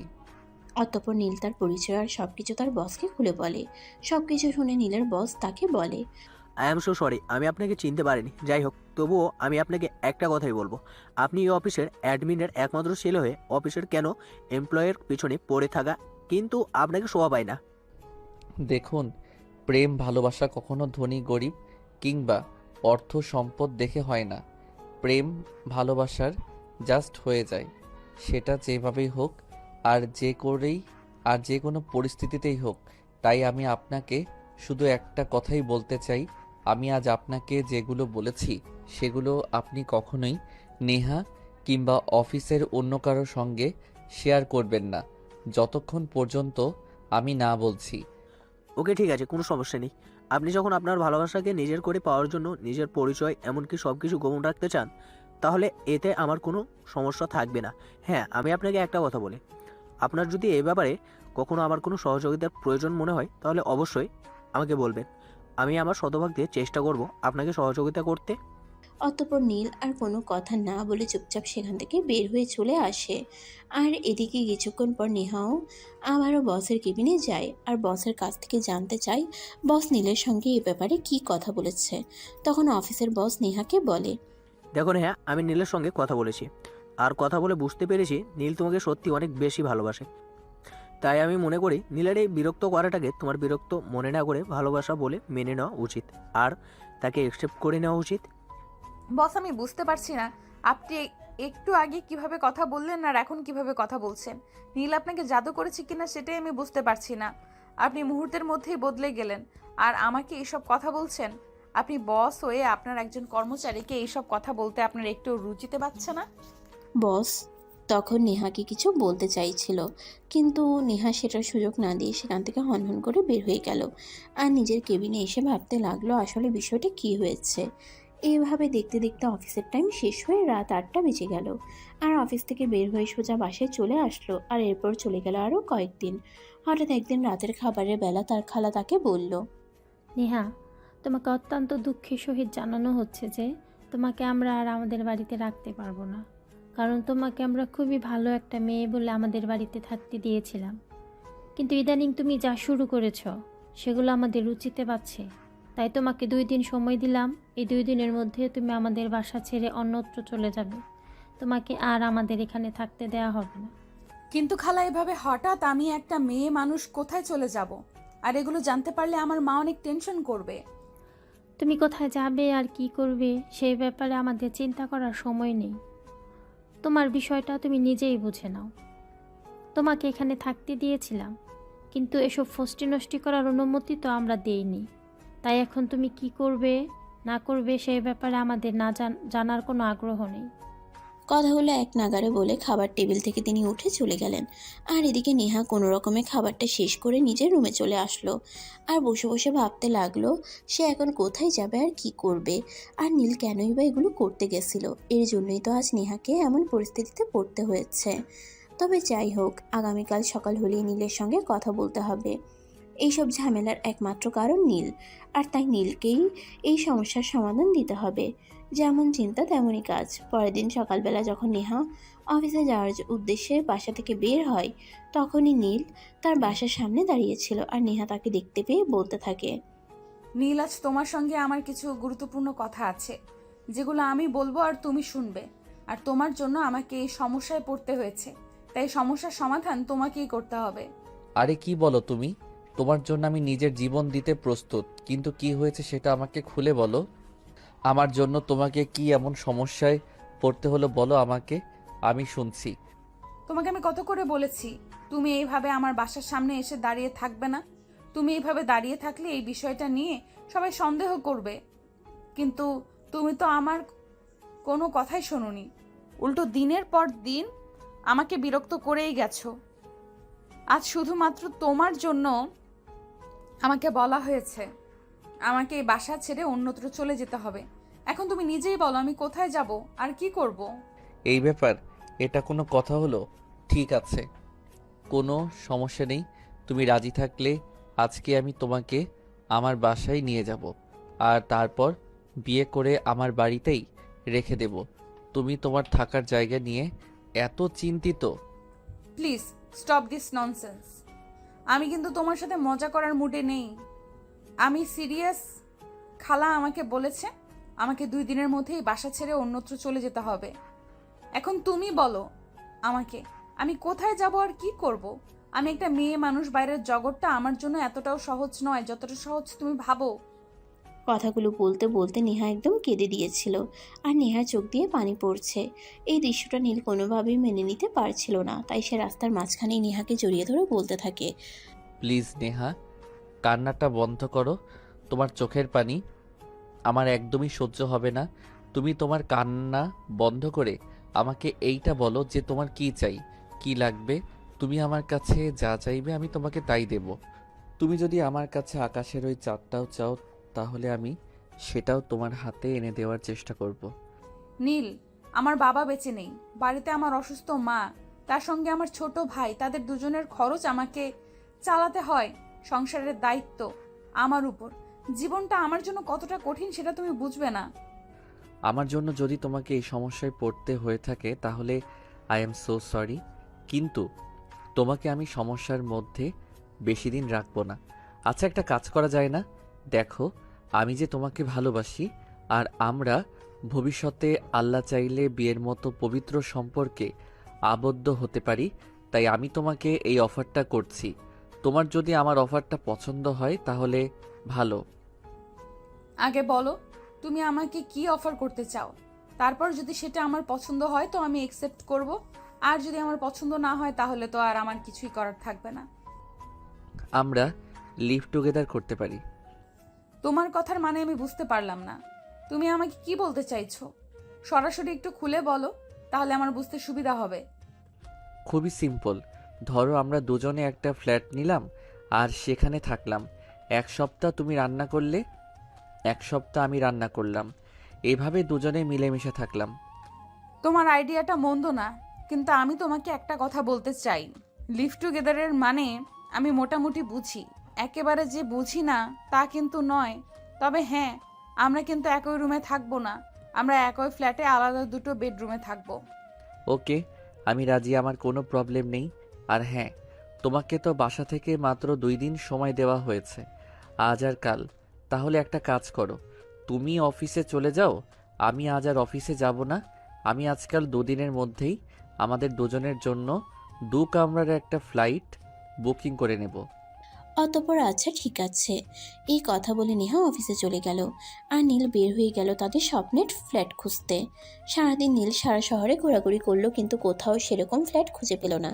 কিন্তু নীল ব্যর্থ হওয়ার মতো ছেলে নয়, তাই সে সন্ধ্যাবেলায় নেহাকে কল করে আর বলে, নেহা, আজকে তো সেরকম কোনো ব্যবস্থা করতে পারলাম না, তবে তুমি কোনো চিন্তা করো না, আগামীকালকের মধ্যে আমি নিশ্চয়ই কোনো একটা ব্যবস্থা করে ফেলবো।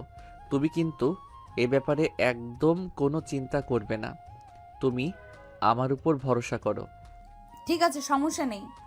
আমি তোমাকে আগামীকালকের দিনটা সময় দিলাম, কিন্তু একটা কথা মনে রেখো, আগামীকালকের দিনটাই কিন্তু শেষ।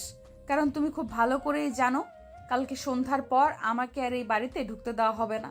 হ্যাঁ, সেটা আমি খুব ভালো করেই জানি, আর তাই তো আমি চেষ্টা করছি। তুমি কোনো চিন্তা করো না, আল্লাহর সহায় থাকলে আমাদের একটা ব্যবস্থা নিশ্চয়ই হয়ে যাবে। অতঃপর কথা শেষ করে দুজনেই ফোন কেটে দিল, আর নেহা নিজের কাজকর্ম শেষ করে রাতের খাবার খেয়ে ঘুমিয়ে পড়ল। এদিকে নীল তার মায়ের সঙ্গে কথা বলতে মায়ের বেডরুমে গেল। কি ব্যাপার, আমার ছেলেটার কি হয়েছে? সে তো সচরাচর আমার বেডরুমে আসে না। আজকে কোনো সমস্যা হয়েছে নাকি, যেটার জন্য আমার কাছে এসেছে? মা, আসলে সেরকম কোনো ব্যাপার নয়, আমি তোমার সঙ্গে একটা কথা বলতে এসেছি। দেখো, আমি চিন্তা করেছি এখন থেকে আর বাসায় থাকবো না। তোমরা তো খুব ভালো করে জানো আমি ছোটোখাটো একটা চাকরি নিয়েছি, তাই আমি সিদ্ধান্ত নিয়েছি আমি আমার মতো করে আলাদা একটা ফ্ল্যাটে থাকবো। এটা কোনো কথা বাবা? আমি তো তোর এই কথাটাকে সাপোর্ট করতে পারছি না, কারণ তুই আমাদের একমাত্র সন্তান। আমাদের এই পুরো বাড়িটা আর যা সম্পদ আছে সব কিছুর একমাত্র উত্তরাধিকারী তুই। আর তুই কেন চাকরি করছিস সেটাই আমি বুঝতে পারছি না। আমাদের কিসের কমতি আছে? আলহামদুলিল্লাহ, তোর বাবা যা কামাই করেছে 7 পুরুষ বসে খেয়েও শেষ করতে পারবে না। দেখো মা, জীবনে টাকা পয়সা অর্থ সম্পদ এগুলো দিয়ে সব কিছু হয় না। জীবনে নিজেকে ভালো রাখার জন্য মাঝে মধ্যে অন্য কিছু করারও প্রয়োজন আছে। তাই আমি একটু ডিফারেন্ট ওয়ে খুঁজে নিয়েছি। আমি চাকরি করছি আর আলাদা ফ্ল্যাটে থাকবো, এটাই আমার সিদ্ধান্ত। আমি তোমাদের কাছ থেকে অনুমতি নিতে আসিনি, শুধু জানাতে এসেছি আমার জন্য কোনো টেনশন করো না, আমি ভালো থাকবো। আর হ্যাঁ, তোমাদের একটা কথা বলে যাচ্ছি, আমি ফিরে আসব, অবশ্যই ফিরে আসব। আমি যেই উদ্দেশ্য নিয়ে বাসা থেকে বের হচ্ছি, সেই উদ্দেশ্য যেদিন সফল হবে সেদিন আমি অবশ্যই বাসায় ফিরে আসব। আচ্ছা বাবা, ঠিক আছে, কোনো সমস্যা নেই। তুই যদি আমাদের থেকে দূরে গিয়ে ভালো থাকতে পারিস তাহলে আমাদের কোনো সমস্যা নেই।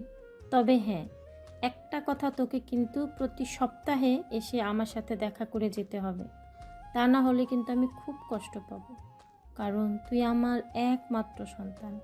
তোকে দূরে রাখতে এমনিতেই আমার কষ্ট হচ্ছে, কিন্তু তুই যখন বলছিস তুই কিছু পাওয়ার জন্য যাচ্ছিস, তাহলে আমি তোকে আটকাবো না। অতঃপর নীল তার মায়ের সঙ্গে কথা বলা শেষ করে মায়ের আশীর্বাদ নিয়ে রুম থেকে বের হয়ে পড়ে। পরের দিন সকাল হতেই নাস্তা করে নীল আবারও বের হয়ে পড়ে, কিন্তু সেদিন তাকে আর খুব বেশি সময় ঘোরাঘুরি করতে হলো না। সে তার স্বপ্নের ফ্ল্যাটের ঠিকানা খুঁজে পেল, আর সেখানে কথাবার্তা বলে একদম বুকিং কনফার্ম করে তারপর বের হয়ে এসে সঙ্গে সঙ্গে নেহাকে ফোন দিল। নেহা, আমি আমাদের স্বপ্নের ফ্ল্যাটের ঠিকানা খুঁজে পেয়েছি আর বুকিংও কনফার্ম করে ফেলেছি। আর হ্যাঁ, তুমি কি তোমার সব কিছু গুছিয়ে রেখে এসেছো? হ্যাঁ, আমি আজ সকালেই সব কিছু গুছিয়ে রেখে তারপর বাসা থেকে বের হয়েছি। কারণ তুমি যদি আজ বাসা খুঁজে নাও পেতে, তাও আমাকে ওই বাসা থেকে বের হয়ে যেতে হতো। তাই আর কোনো রিস্ক না নিয়ে আমি সব কিছু গুছিয়ে রেখে তারপর বাসা থেকে বের হয়ে এসেছি। ওকে, সমস্যা নেই। আমি এখন আমার বাসায় চলে যাচ্ছি আর আমার প্রয়োজনীয় জিনিসপত্রাদি গুছিয়ে নিয়ে তারপর একটা ট্যাক্সি ভাড়া করে নিয়ে তোমার বাসার সামনে চলে আসব। তুমি কিন্তু আমার জন্য অপেক্ষা করবে, আমি নিজেই তোমাকে তুলে নেব। ওকে, সমস্যা নেই। তাহলে আজ অফিস থেকে বসকে বলে একটু আগে ভাগেই বের হয়ে যেতে হবে, কারণ নতুন জায়গায় সব কিছু গোছগাছ করতে হবে। তারপর আগামীকাল আবার ডিউটি আছে। এই কথা বলতে বলতে নেহা ফোনটা কেটে দেয়, আর এদিকে দেখতে দেখতে বিকেল হতে চলে। তাই নেহা বসের কেবিনে যায়, বসের কাছে কথা বলে ছুটি নিতে। Excuse me boss, may I coming? Yes, coming. আরে নেহা, কি ব্যাপার, কি হয়েছে? তোমার কোনো সমস্যা নাকি? না, আসলে সেরকম কোনো ব্যাপার নয়। আসলে আজ আমার একটু ছুটি লাগবে, একটা প্রবলেমে পড়েছি, তাই বাসায় গিয়ে কিছু কাজ করতে হবে। আর যদি আমাকে 3টে নাগাদ ছুটি দিতেন তাহলে একটু ভালো হতো আর কি। এদিকে নীল আগে থেকেই ফোন দিয়ে বসকে সবকিছু জানিয়ে রেখেছিল, আর বস সবকিছু জেনেও নেহার সামনে না জানার ভান করছিল। তাই নেহাকে বলল, এই ব্যাপারে দেখো না, আসলে নীল আজ 2 দিন ধরে অফিসে আসছে না, আর এখন তুমিও ছুটি চাইছো। অফিসে অনেক কাজের প্রেশার আছে, এখন তোমাকে কিভাবে ছুটি দেই বলো তো? কিন্তু বস, ছুটিটা আমার খুবই প্রয়োজন ছিল, তাই কাইন্ডলি প্লিজ ছুটি দিতেন, তাহলে আমার জন্য খুবই ভালো হতো। ঠিক আছে, সমস্যা নেই, তুমি যখন এত করে বলছো তাহলে আমি তোমাকে ছুটি দিচ্ছি। আর হ্যাঁ, তবে তোমাকে আরেকটা কথা বলে দিচ্ছি, আজকের পর থেকে কিন্তু কখনো এভাবে ছুটি চাইবে না, কারণ তুমি তো জানোই আমাদের কোম্পানির সম্পর্কে এভাবে ছুটি দেওয়ার নিয়ম আমাদের কোম্পানিতে নেই। ঠিক আছে বস, থ্যাংক ইউ সো মাচ। তাহলে আমি আসি। এই কথা বলতে বলতে নেহা বসের কেবিন থেকে বের হয়ে নিজেই কেবিনে চলে আসে। আর এদিকে কিছুক্ষণ পর অফিস থেকে বের হয়ে বাসায় চলে আসে নেহা। লাগেজপত্র নিয়ে নিজের রুম থেকে বের হচ্ছিল, এমন সময় তার খালা এসে সামনে দাঁড়ায় আর তাকে বলতে থাকে, কি ব্যাপার নেহা, তুই কি সত্যি সত্যি আমাদের বাসা ছেড়ে চলে যাচ্ছিস? হ্যাঁ খালা, তোমরা যখন আমাকে তোমাদের বাড়িতে থাকতে দিবে না, তাহলে আমি থাকবো কি করে? আমাকে তো আমার ঠিকানা খুঁজে নিতেই হবে। তাছাড়া একটা কথা আমি খুব ভালো করেই বুঝতে পেরেছি, পৃথিবীতে কেউ কারো আপন হয় না, সবাই নিজেদের প্রয়োজন আর আত্মসম্মান নিয়ে ভালো থাকতে চায়। ঠিক আছে, তোমাদের আমি কখনোই কোনো দোষ দিব না। তোমরা আমাকে ভালো কিছুই দিয়েছো, যাই হোক, আমি আসছি। পারলে আমার জন্য দোয়া করো, যেন ভবিষ্যতের দিনগুলোতে ভালো কিছু করতে পারি। এই বলে নেহা তার খালাকে আর কোনো কথা বলার সুযোগ না দিয়ে সেখান থেকে বের হয়ে চলে গেল। বাসার সামনে দাঁড়িয়ে নীলের জন্য অপেক্ষা করছিল। প্রায় 10 মিনিট পর নীল সেখানে এসে পৌঁছালো। তারপর নেহার লাগেজ আর ব্যাগপত্র গাড়িতে তুলে নিল। তারপর তারা চলে গেল তাদের স্বপ্নের ঠিকানায়। ফ্ল্যাটে পৌঁছিয়ে নেহা নীলকে বলতে থাকে, নীল দাঁড়াও, আমি আগে আমার রুমটা পছন্দ করে নেই, তারপর যেটা থাকবে সেটা তো তুমি থাকবে। কারণ একটা কথা জানো তো, ladies first. Okay my dear, কোনো সমস্যা নেই। তোমার যেটাতে পছন্দ হয় তুমি সেটাতেই থাকতে পারো, তাতে আমার কোনো আপত্তি নেই। আমি ছেলে মানুষ, আমার একটাতে থাকতে পারলেই হলো। এই কথা শুনে নেহা তৎক্ষণাৎ রুমগুলো খুঁটিয়ে খুঁটিয়ে দেখতে লাগলো। তারপর নিজের জন্য ব্যালকনি সহ যে রুমটা ওটা পছন্দ করে নিল। আর অপোজিটে যে রুমটা ছিল ওটার পাশে কোনো ব্যালকনি ছিল না, তাই ওটাতে নীলকে থাকতে দিল। অতঃপর যে যার যার রুমে গিয়ে নিজেদের মতো নিজেদের রুমটা গুছিয়ে নিল। ভোজ কাজ শেষ হতে রাত প্রায় 10টা বেজে গেল। তারপর দুজনে ড্রয়িং রুমে এসে বসলো। তখন নীল নেহাকে বলতে থাকলো, দেখো নেহা, এখন তো অনেক রাত হয়ে গেছে, 10টার উপরে বাজে, আর আমাদের পেটেও খুব ক্ষুধা লেগেছে। এখন একটা কাজ করা যাক, আজকে তো প্রথম দিন, চলো আমরা বাইরে থেকে কিছু খেয়ে আসি। কালকে থেকে রান্না করে খাওয়া যাবে। আর হ্যাঁ, 1 সপ্তাহ তুমি রান্না করবে, 1 সপ্তাহ আমি। এখন কে আগে রান্না করবে আর কে পরে রান্না করবে সেটা তুমি ঠিক করো। এইভাবে আমার প্রবলেম হবে। একটা কাজ করা যায়, সকালে আমি রান্না করি আর রাতে তুমি, নয়তো সকালে তুমি আর রাতে আমি। ঠিক আছে, এতে আমার কোনো প্রবলেম হবে না। তাহলে একটা কাজ করো, সকালে আমার ঘুম ভাঙতে একটু লেট হয়, সকালের রান্নাটা তুমি করে নিও, আর রাতের রান্নাটা না হয় আমি করে নেব। তবে এখন বাইরে কিছু খেতে চলো, আমার পেটে খুব ক্ষুধা পেয়েছে। এই বলে দুজন বাসার পাশেই একটা রেস্টুরেন্টে চলে গেল রাতের খাবার খেতে। রাতের খাওয়া দাওয়া শেষ হলে দুজনে যার যার রুমে গিয়ে ঘুমিয়ে পড়ল। পরের দিন সকাল হতে না হতেই নেহা ঘুম থেকে উঠে গিয়ে রান্নার কাজ শেষ করে নিল। এদিকে অফিস টাইম আর মাত্র 8 ঘন্টা বাকি আছে। নীল এখনও দরজা বন্ধ করে রুমে ঘুমোচ্ছে, তাই নেহা তার রুমের দরজায় নক করতে শুরু করলো। এই নীল, কি ব্যাপার, কি হলো তোমার? তুমি এখনো ঘুম থেকে উঠছো না কেন? অফিসের টাইম তো হয়ে গেছে, এখনই আমাদের অফিসে যেতে হবে। আর মাত্র 30 মিনিট সময় বাকি আছে। নাকি তুমি আজ অফিসে যাবে না? নেহার গলার আওয়াজ শুনতে পেয়ে নীল ধরফর করে উঠে বসলো আর তাড়াতাড়ি রুমের দরজা খুলে বাইরে এসে নীল নেহাকে বলতে থাকে, আরে এটা তুমি কি করলে? সকাল 7:30 বেজে গেছে আর এখন তুমি আমাকে ডাকতে এসেছো? তুমি আরো আগে আমাকে কেন ঘুম থেকে উঠালে না? আমি তো তোমাকে বলেছিলাম আমি সকালবেলা ঘুম থেকে উঠতে পারি না। এটা তো তোমার মাথায় রাখা উচিত ছিল নাকি? আরে বাবা, তুমি আমাকে কেন দোষারোপ করছো? আমি তো সেই সকালে ঘুম থেকে উঠে ফ্রেশ হয়ে রান্না করেছি। আর আমি তো ভেবেছিলাম তুমি ফ্রেশ হয়ে নাস্তার টেবিলে জয়েন করবে, কিন্তু আমি নাস্তার টেবিল গুছিয়ে রেখেও দেখি তুমি এখনো ঘুম থেকে ওঠোনি। তাই তোমাকে ডাকলাম। এখন কথা না বাড়িয়ে তাড়াতাড়ি ফ্রেশ হয়ে আসো। আচ্ছা বাবা, ঠিক আছে, আমি এক্ষুনি আসছি। তুমি নাস্তা শুরু করে দাও, তা না হলে আবার তোমার লেট হয়ে যাবে। তুমি তো আবার খাবার খেতে অনেক সময় নাও। হ্যাঁ, সেই জন্যই তো আমি একটু আগে ভাগেই শুরু করি। আচ্ছা ঠিক আছে, এখন তুমি কোনো কথা না বলে তাড়াতাড়ি আসো, তা না হলে কিন্তু সত্যি সত্যি লেট হয়ে যাবে। অতঃপর নীল ফ্রেশ হয়ে এসে নাস্তার টেবিলে জয়েন করে। তারপর তাড়াতাড়ি নাস্তা শেষ করে রেডি হয়ে দুজনে অফিসে চলে যায়। দুজন একসঙ্গে অফিসে প্রবেশ করেছে সেটা অফিসের বস দেখে। আর কিছুক্ষণ পর বস নীলকে নিজের কেবিনে ডাকে আর জিজ্ঞাসা করে, কি ব্যাপার স্যার, আমি বুঝতে পারছি না কিছুই। আজ নেহা আর আপনি একসঙ্গে? আপনি তো দেখছি বড্ড ভুলো মনের মানুষ। আপনাকে তো আমি সব কিছু বললাম, আর সব কিছু বলার পরও আপনি আমাকে এই প্রশ্ন কেন করছেন? ও, আমার মনে পড়েছে। আই এম সো সরি, আসলে আমি বুঝতে পারছি না ইদানিং আমি কেন সব কিছু গুলিয়ে ফেলছি। আচ্ছা ঠিক আছে, আপনাদের জন্য শুভকামনা রইল। Best of luck. যত্নে রাখবেন যেন খাঁচা থেকে পালিয়ে না যায়। হ্যাঁ, সে তো অবশ্যই। দোয়া করবেন যেন আমি আমার ভালোবাসার ময়না পাখিটাকে আমার মনের খাঁচায় বন্দি করে রাখতে পারি। কথাগুলো বলে দুজনে যার যার কাজে চলে গেল। এদিকে দেখতে দেখতে বেশ কয়েকদিন চলে গেল। সকালে নেহা রান্না করতো আর রাতে নীল অফিস থেকে এসে রান্না করতো, কিন্তু সে একা একা কিছুই করতে পারতো না। নেহাকে প্রত্যেক দিনই তাকে সহযোগিতা করতেই হতো। যেদিন নেহা নীলকে সহযোগিতা করতে না আসতো সেদিন নীল একটানা একটা ঝামেলা করেই বসতো। তাই নেহা নীলকে বলে, তোমাকে আর রান্না করতে আসতে হবে না। আমি অনেক চেষ্টা করেছি তোমাকে সব কিছু শিখিয়ে দেওয়ার, কিন্তু তোমার মনে হয় শেখার আগ্রহটাই নেই। তাই আগামীকাল থেকে তুমি আর রান্না করতে আসবে না রান্নাঘরে। দুবেলার রান্না আমি করে নেব। কিন্তু নেহা, অফিস করে 2 বেলা তোমাকে রান্না করতে খুবই কষ্ট হবে। আমি তো চেষ্টা করছি, আমি না পারলে কি করব বলো? আর হ্যাঁ, আমার কাজ যদি তোমার পছন্দ না হয় সেটা তুমি আমাকে বলতে পারো, তাহলে প্রতিদিন রাতের খাবারটা বাইরে থেকে আনার ব্যবস্থা করব। বললাম তো সেটার কোনো প্রয়োজন হবে না, আর আমার কোনো সমস্যা হবে না। আমি 2 বেলা রান্না করতে পারবো। যখন খালার বাসায় ছিলাম তখন এতগুলো মানুষের 2 বেলা রান্না করতাম, আর এখন এই 2 জন মানুষের জন্য এই 2 বেলা রান্না করতে পারবো না। আমার কোনো সমস্যা হবে না, আমি ঠিক করে নিতে পারবো। তারপর নীল আর কিছু বলতে চাইলেও নেহা তাকে সেই সুযোগ না দিয়ে সেখান থেকে চলে গেল। আর পরের দিন থেকে দুবেলার রান্না নেহাই করত। নীল মাঝে মাঝে থেকে টুকিটাকি সাহায্য করত, কিন্তু সকালবেলা নীল কোনোভাবেই ঘুম থেকে উঠতে পারতো না। তাই প্রতিদিন রান্না শেষ করে নেহাকে নীলকে ঘুম থেকে জাগিয়ে তুলতে হতো, নয়তো অফিস যেতে লেট হয়ে যেত। এভাবেই চলতে থাকলো দিন।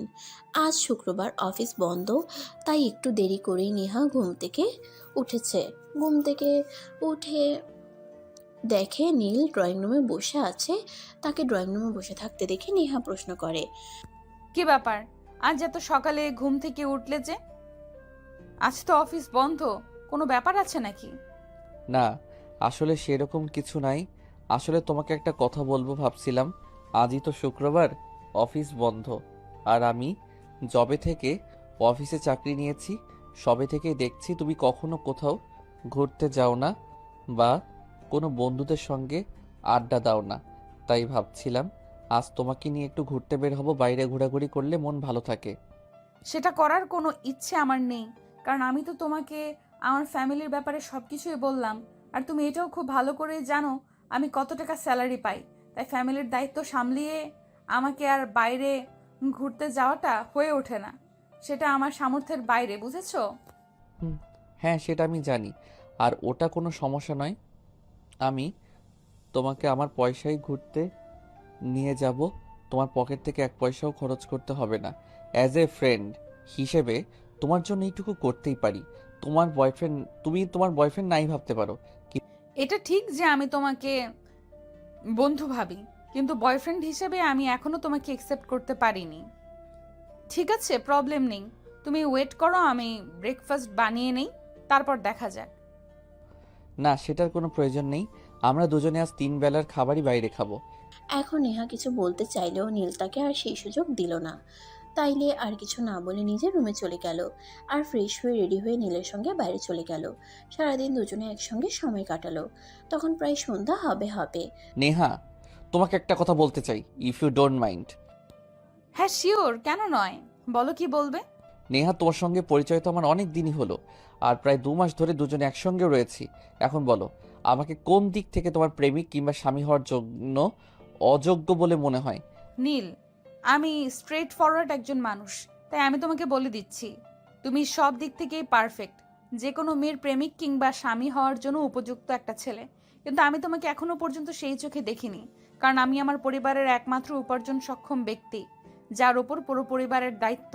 তাই আমি তোমাকে কখনোই সেই চোখে দেখতে পারিনি। আমি এতদিন তোমার সঙ্গে থেকেছি শুধুমাত্র তোমার ভিতরের বিষয়টা বোঝার জন্য, আর আমি সব কিছু বুঝতে পেরেছি। আমি যদি তোমার পুরো পরিবারের দায়িত্ব নেই, তাহলে কি তুমি আমাকে মেনে নেবে তোমার প্রেমিক পুরুষ কিংবা তোমার স্বামী হিসেবে? আরে তুমি কেন আমার ফ্যামিলির দায়িত্ব নিতে যাবে? আর এরকমটা কখনো হয় শুনেছো? একটা ছেলে তার প্রেমিকাকে নিজের করে পাওয়ার জন্য তার প্রেমিকার পরিবারের দায়িত্ব নেয়। কে কি করেছে, কে কি করে বা কে কি করতে চায় সেই বিষয়ে জানার বা জানতে চাওয়ার জন্য আমার বিন্দু মাত্র আগ্রহ নেই। আমি তোমাকে ভালোবাসি, আর তোমাকে পাওয়ার জন্য আমি সব কিছুই করতে পারি। আমি শুধু এইটুকুই জানি। এখন বলো, তুমি আমাকে মেনে নিবে কি নিবে না? নেহা, আমি তোমাকে সত্যি ভালোবাসি। তোমাকে পাওয়ার জন্য আমার যদি নিজের জীবনটাও দিয়ে দিতে হয়, তাতেও আমি দুবার চিন্তা করব না। আরও একটা কথা বলি, আজ যদি তুমি আমাকে রিজেক্ট করে দাও, তাহলে আমি তোমাকে এতটাই ভালোবেসে ফেলেছি, তোমাকে ছাড়া আমি থাকতে পারবো না। তাই আমি আজ নিজেকে বিসর্জন দিতে বাধ্য হব। প্লিজ নীল, এইভাবে কখনোই কাউকে বলতে হয় না, কারণ ভালোবাসা কিন্তু জোর করে আদায় করে নেওয়া যায় না। আমি কোনো কিছু জানি না আর জানতেও চাই না। আমি তোমাকে ভালোবাসি, শুধু এইটুকুই জানি, আর এইটুকুই তোমাকে জানাতে চাই। তুমি আমার ভালোবাসা অ্যাকসেপ্ট করবে কিনা বলো। আজ শুধুমাত্র তোমার মুখ থেকে এই কথাটা শোনার জন্যই আমি তোমাকে বাসা থেকে নিয়ে বের হয়েছি। তখনই সেখানে নেহার অফিসের বস এসে হাজির হয়। আর নেহা অফিসের বসকে দেখে অনেকটা চমকে যায় আর থতমত খেয়ে বলতে থাকে। বস, আপনি এখানে? হ্যাঁ নেহা, আমি এখানে আর আজ তোমাকে কিছু বলতে এখানে এসেছি। আমি তোমার অফিসের বস। তুমি আমাকে কি মনে করো সেটা আমি জানি না, কিন্তু আমার মনে হয় তোমাকে কিছু সত্য কথা বলা প্রয়োজন, সেগুলো আমি জানি। হ্যাঁ অবশ্যই, বলুন না কি বলবেন। আপনি আমার অফিসের বস, আমি আপনাকে অনেক সম্মান আর শ্রদ্ধা করি। আপনার যদি মনে হয় থাকে আপনার আমাকে কিছু বলার আছে, অবশ্যই বলতে পারেন। থাক না সেসব কথা। নেহা যদি নিজের মন থেকে আমাকে মেনে নিতে না পারে তাহলে সেই ভালোবাসার আমার প্রয়োজন নেই। আপনি চুপ করুন আর আমাকে বলতে দিন, কারণ আমি আপনাকে দেখেছি আপনি কতটা কষ্ট করেছেন নিজের ভালোবাসাকে নিজের করে পাওয়ার জন্য। তাই আজ আমি আর নিজের মুখ বন্ধ করে রাখতে চাই না। নেহাকে সব কিছু বলে দিয়ে যাই, তারপর নেহা কী করবে সেটা একান্তই তার ব্যক্তিগত সিদ্ধান্ত। বস, আমি আপনাদের কথার আগাগোড়া কিছুই বুঝতে পারছি না। প্লিজ আপনারা আমাকে একটু খুলে বলুন কি হয়েছে। নেহা, আসলে তোমার সামনে যে মানুষটা দাঁড়িয়ে আছে, মানে যাকে তুমি নীল বলেছেন, সেই মানুষটার আসল পরিচয় কি তুমি জানো? না বস, সেরকম কিছুই আমি জানি না, আর কখনো জানার চেষ্টাও করিনি। কে সে, কি তার পরিচয়? আমি যে কোম্পানিতে চাকরি করছি সেই কোম্পানির একমাত্র কন্যাধর আমাদের অ্যাডমিন স্যারের একমাত্র ছেলে নীল চৌধুরী। এই কথাটা শুনে নেহা এক কদম পিছিয়ে গিয়ে বলতে থাকে। মানে এতদিন তাহলে নীল আমার সঙ্গে মিথ্যে পরিচয় থেকেছে। নীল সরি, কারণ আপনি কিন্তু এটা একদমই ঠিক করেননি। আপনার আমাকে জানানো উচিত ছিল যে আপনি আমাদের কোম্পানির এমডি স্যারের একমাত্র ছেলে এবং আমাদের এই কোম্পানির ভবিষ্যৎ এমডি। কিন্তু একটা কথা কোনোভাবেই আমার মাথায় ঢুকছে না, আপনি কেন এতদিন নিজের পরিচয় লুকিয়ে রেখেছিলেন, আর কেন আপনি এভাবে আমার পেছনে ঘুরঘুর করে বেরিয়েছেন? আপনি তো কোটিপতি বাবার একমাত্র আদরের ছেলে। আপনি তো চাইলেই দেশের সেরা 10 জন সুন্দরীর মধ্যে থেকে কোনো একজনকে বেছে নিতে পারতেন বা পারেন, কিন্তু আপনি কেন আমার পেছনে পড়ে রয়েছেন? নেহা, তোমার কথার উত্তর আমি তোমাকে দিচ্ছি, কারণ স্যার তোমাকে অনেক ভালোবাসেন। প্রথম যেদিন তোমাকে দেখেছিল সেদিন তোমাকে ভালোবেসে ফেলেন, তাই তোমার কাছাকাছি থাকার জন্য আমাদের অফিসে নিজের পরিচয় গোপন রেখে চাকরি দেন। তোমাকে একটু ভালো করে জানতে, একটু ভালো করে বুঝতে এতটা সময় তিনি নিয়ে যান। তিনি নিজেকে তোমার কাছে ভালোভাবে প্রেজেন্ট করতে চেয়েছিল, কিন্তু সেটা পেরেছে কিনা সেটা আমি জানি না, তবে তোমাকে খুব ভালোবাসেন তিনি। আপনি তো কোটিপতি বাবার একমাত্র আদরের ছেলে। আপনি তো চাইলেই দেশের সেরা 10 জন সুন্দরীর মধ্যে থেকে কোনো একজনকে বেছে নিতে পারতেন বা পারেন, কিন্তু আপনি কেন আমার পেছনে পড়ে রয়েছেন? ভালোবাসেন সেটা না হয় বুঝলাম, কিন্তু ভালোবাসলে নিজের পরিচয় গোপন রাখতেন, বা আমার মনে হয় তিনি আমার সঙ্গে শুধুমাত্র টাইম ওয়েস্ট করার চেষ্টা করেছেন, কখনো সত্যিকার অর্থে ভালোবাসার চেষ্টা করেন নাই। নেহা, তুমি আমাকে শুধুমাত্র এইটা বলো যে আমি কি করলে তুমি বিশ্বাস করবে আমি তোমাকে সত্যি ভালোবাসি। আমি সেটাই করব। প্রেম, সেটা আমি জীবনে অনেক মেয়ের সঙ্গে করেছি, অনেক মেয়ের সঙ্গে টাইম পাস করেছি, কিন্তু কখনোই কোনো মেয়ের পেছনে 1 সপ্তাহের বেশি সময় নষ্ট করিনি। আজ 4 মাস ধরে তোমার পেছনে পড়ে রয়েছি শুধুমাত্র সত্যিকার অর্থে ভালোবাসি বলেই তোমাকে পাওয়ার জন্য। আমি সব কিছু ত্যাগ করে আলাদা ফ্ল্যাট নিয়েছি, অফিসের একজন কর্মচারীর ন্যায় অফিসে কাজ করছি। আর কি প্রমাণ চাও তুমি? তুমি যা বলবে আমি তাই করব, কিন্তু তার বিনিময়ে আমার তোমাকে চাই, কারণ তোমাকে ছাড়া আমার লাইফটাকে আমি চিন্তাই করতে পারি না। I love you Neha, I really love you. Please তুমি স্যারের ভালোবাসা অ্যাকসেপ্ট করে নাও, কারণ আমি দেখেছি স্যারকে তোমার জন্য কতটা কষ্ট করেছে। যে মানুষটা প্রত্যেক সম্পত্তির 7 পুরুষ বসে গেলেও ফুরাবে না, সে মানুষটা তোমাকে পাওয়ার জন্য দিনরাত অফিসে পরিশ্রম করেছে, কারো কাছে নিজের পরিচয় পর্যন্ত দেয়নি। সেই মানুষটার ভালোবাসাকে তুমি উপেক্ষা করতে পারো না। কিন্তু বস, আর কোনো কিন্তু নয়। দেখো, তুমি স্যারের ভালোবাসা অ্যাকসেপ্ট করে নাও, তোমার জন্য অনেক শুভকামনা রইল। আমি আসি। এই বলে বস সেখান থেকে চলে গেল। নীল তখন আবার নেহার সামনে এসে হাঁটু গেড়ে বসে, তার হাত দুটো ধরে বলতে লাগলো, Neha please accept you my love. আমি তোমাকে পাগলের মতো ভালোবাসি। তোমাকে পাওয়ার জন্য তুমি আমাকে যা করতে বলবে আমি তাই করব, কিন্তু তোমাকে আমি হারাতে পারবো না। তোমাকে হারিয়ে বেঁচে থাকা আমার পক্ষে সম্ভব নয়। Please Neha, try to understand. I love you Neha, do you love me? Neha তখন বেশ কিছুক্ষণ চুপ করে রইল, আর তারপর নীলকে উদ্দেশ্য করে বলল, ইয়েস, লাভ ইউ টু। পাগলটা, ভালোবাসা পাওয়ার জন্য কেউ অমন করে? এই বলে নীলকে হাত দুটো দূরে উঠে দাঁড় করায় আর তাকে জড়িয়ে ধরে। তখনই নীল তাকে বলতে থাকে, আমি যে তোমাকে সত্যি সত্যি ভালোবেসেছি। তোমাকে পাওয়ার জন্য আমি সব করতে পারতাম, কারণ ভালোবাসা যে এরকমই হয়। সুখ দুঃখ কষ্ট কোনো কিছুই বাধা মানে না। সত্যিকার অর্থে কাউকে ভালোবাসলে তার জন্য নিজের জীবন পর্যন্ত দেওয়া যায়। আর আমি তো শুধুমাত্র নিজের অফিসে একজন কর্মচারীর ন্যায় কাজ করেছি মাত্র। হয়েছে, এবার কান্নাকাটি বন্ধ করো। এখন আমার শ্বশুর বাড়ি আমাকে কবে নিয়ে যাবে সেটাই বলো। তুমি চাইলে আজই আমি তোমাকে নিয়ে যাব। তাই নাকি? ঠিক আছে, তাহলে আজকেই নিয়ে চলো। ওকে, কোনো সমস্যা নেই, তুমি 1 মিনিট ওয়েট করো। আমি শুধু তোমার আম্মুকে ফোন দিয়ে বলে দিয়েছি তোমাকে নিয়ে বাসায় আসছি। আসসালামু আলাইকুম আম্মু, তোমাকে বলেছিলাম না আমি একটা উদ্দেশ্য নিয়ে বাসা থেকে বের হচ্ছি। যেদিন আমার উদ্দেশ্য সফল হবে সেদিনই আমি ফিরে আসব। আর আজ আমার উদ্দেশ্য সফল হয়েছে, আমি বাসায় আসছি। হ্যাঁ বাবা, তুই সত্যি বলছিস? তুই আজ বাসায় আসবি?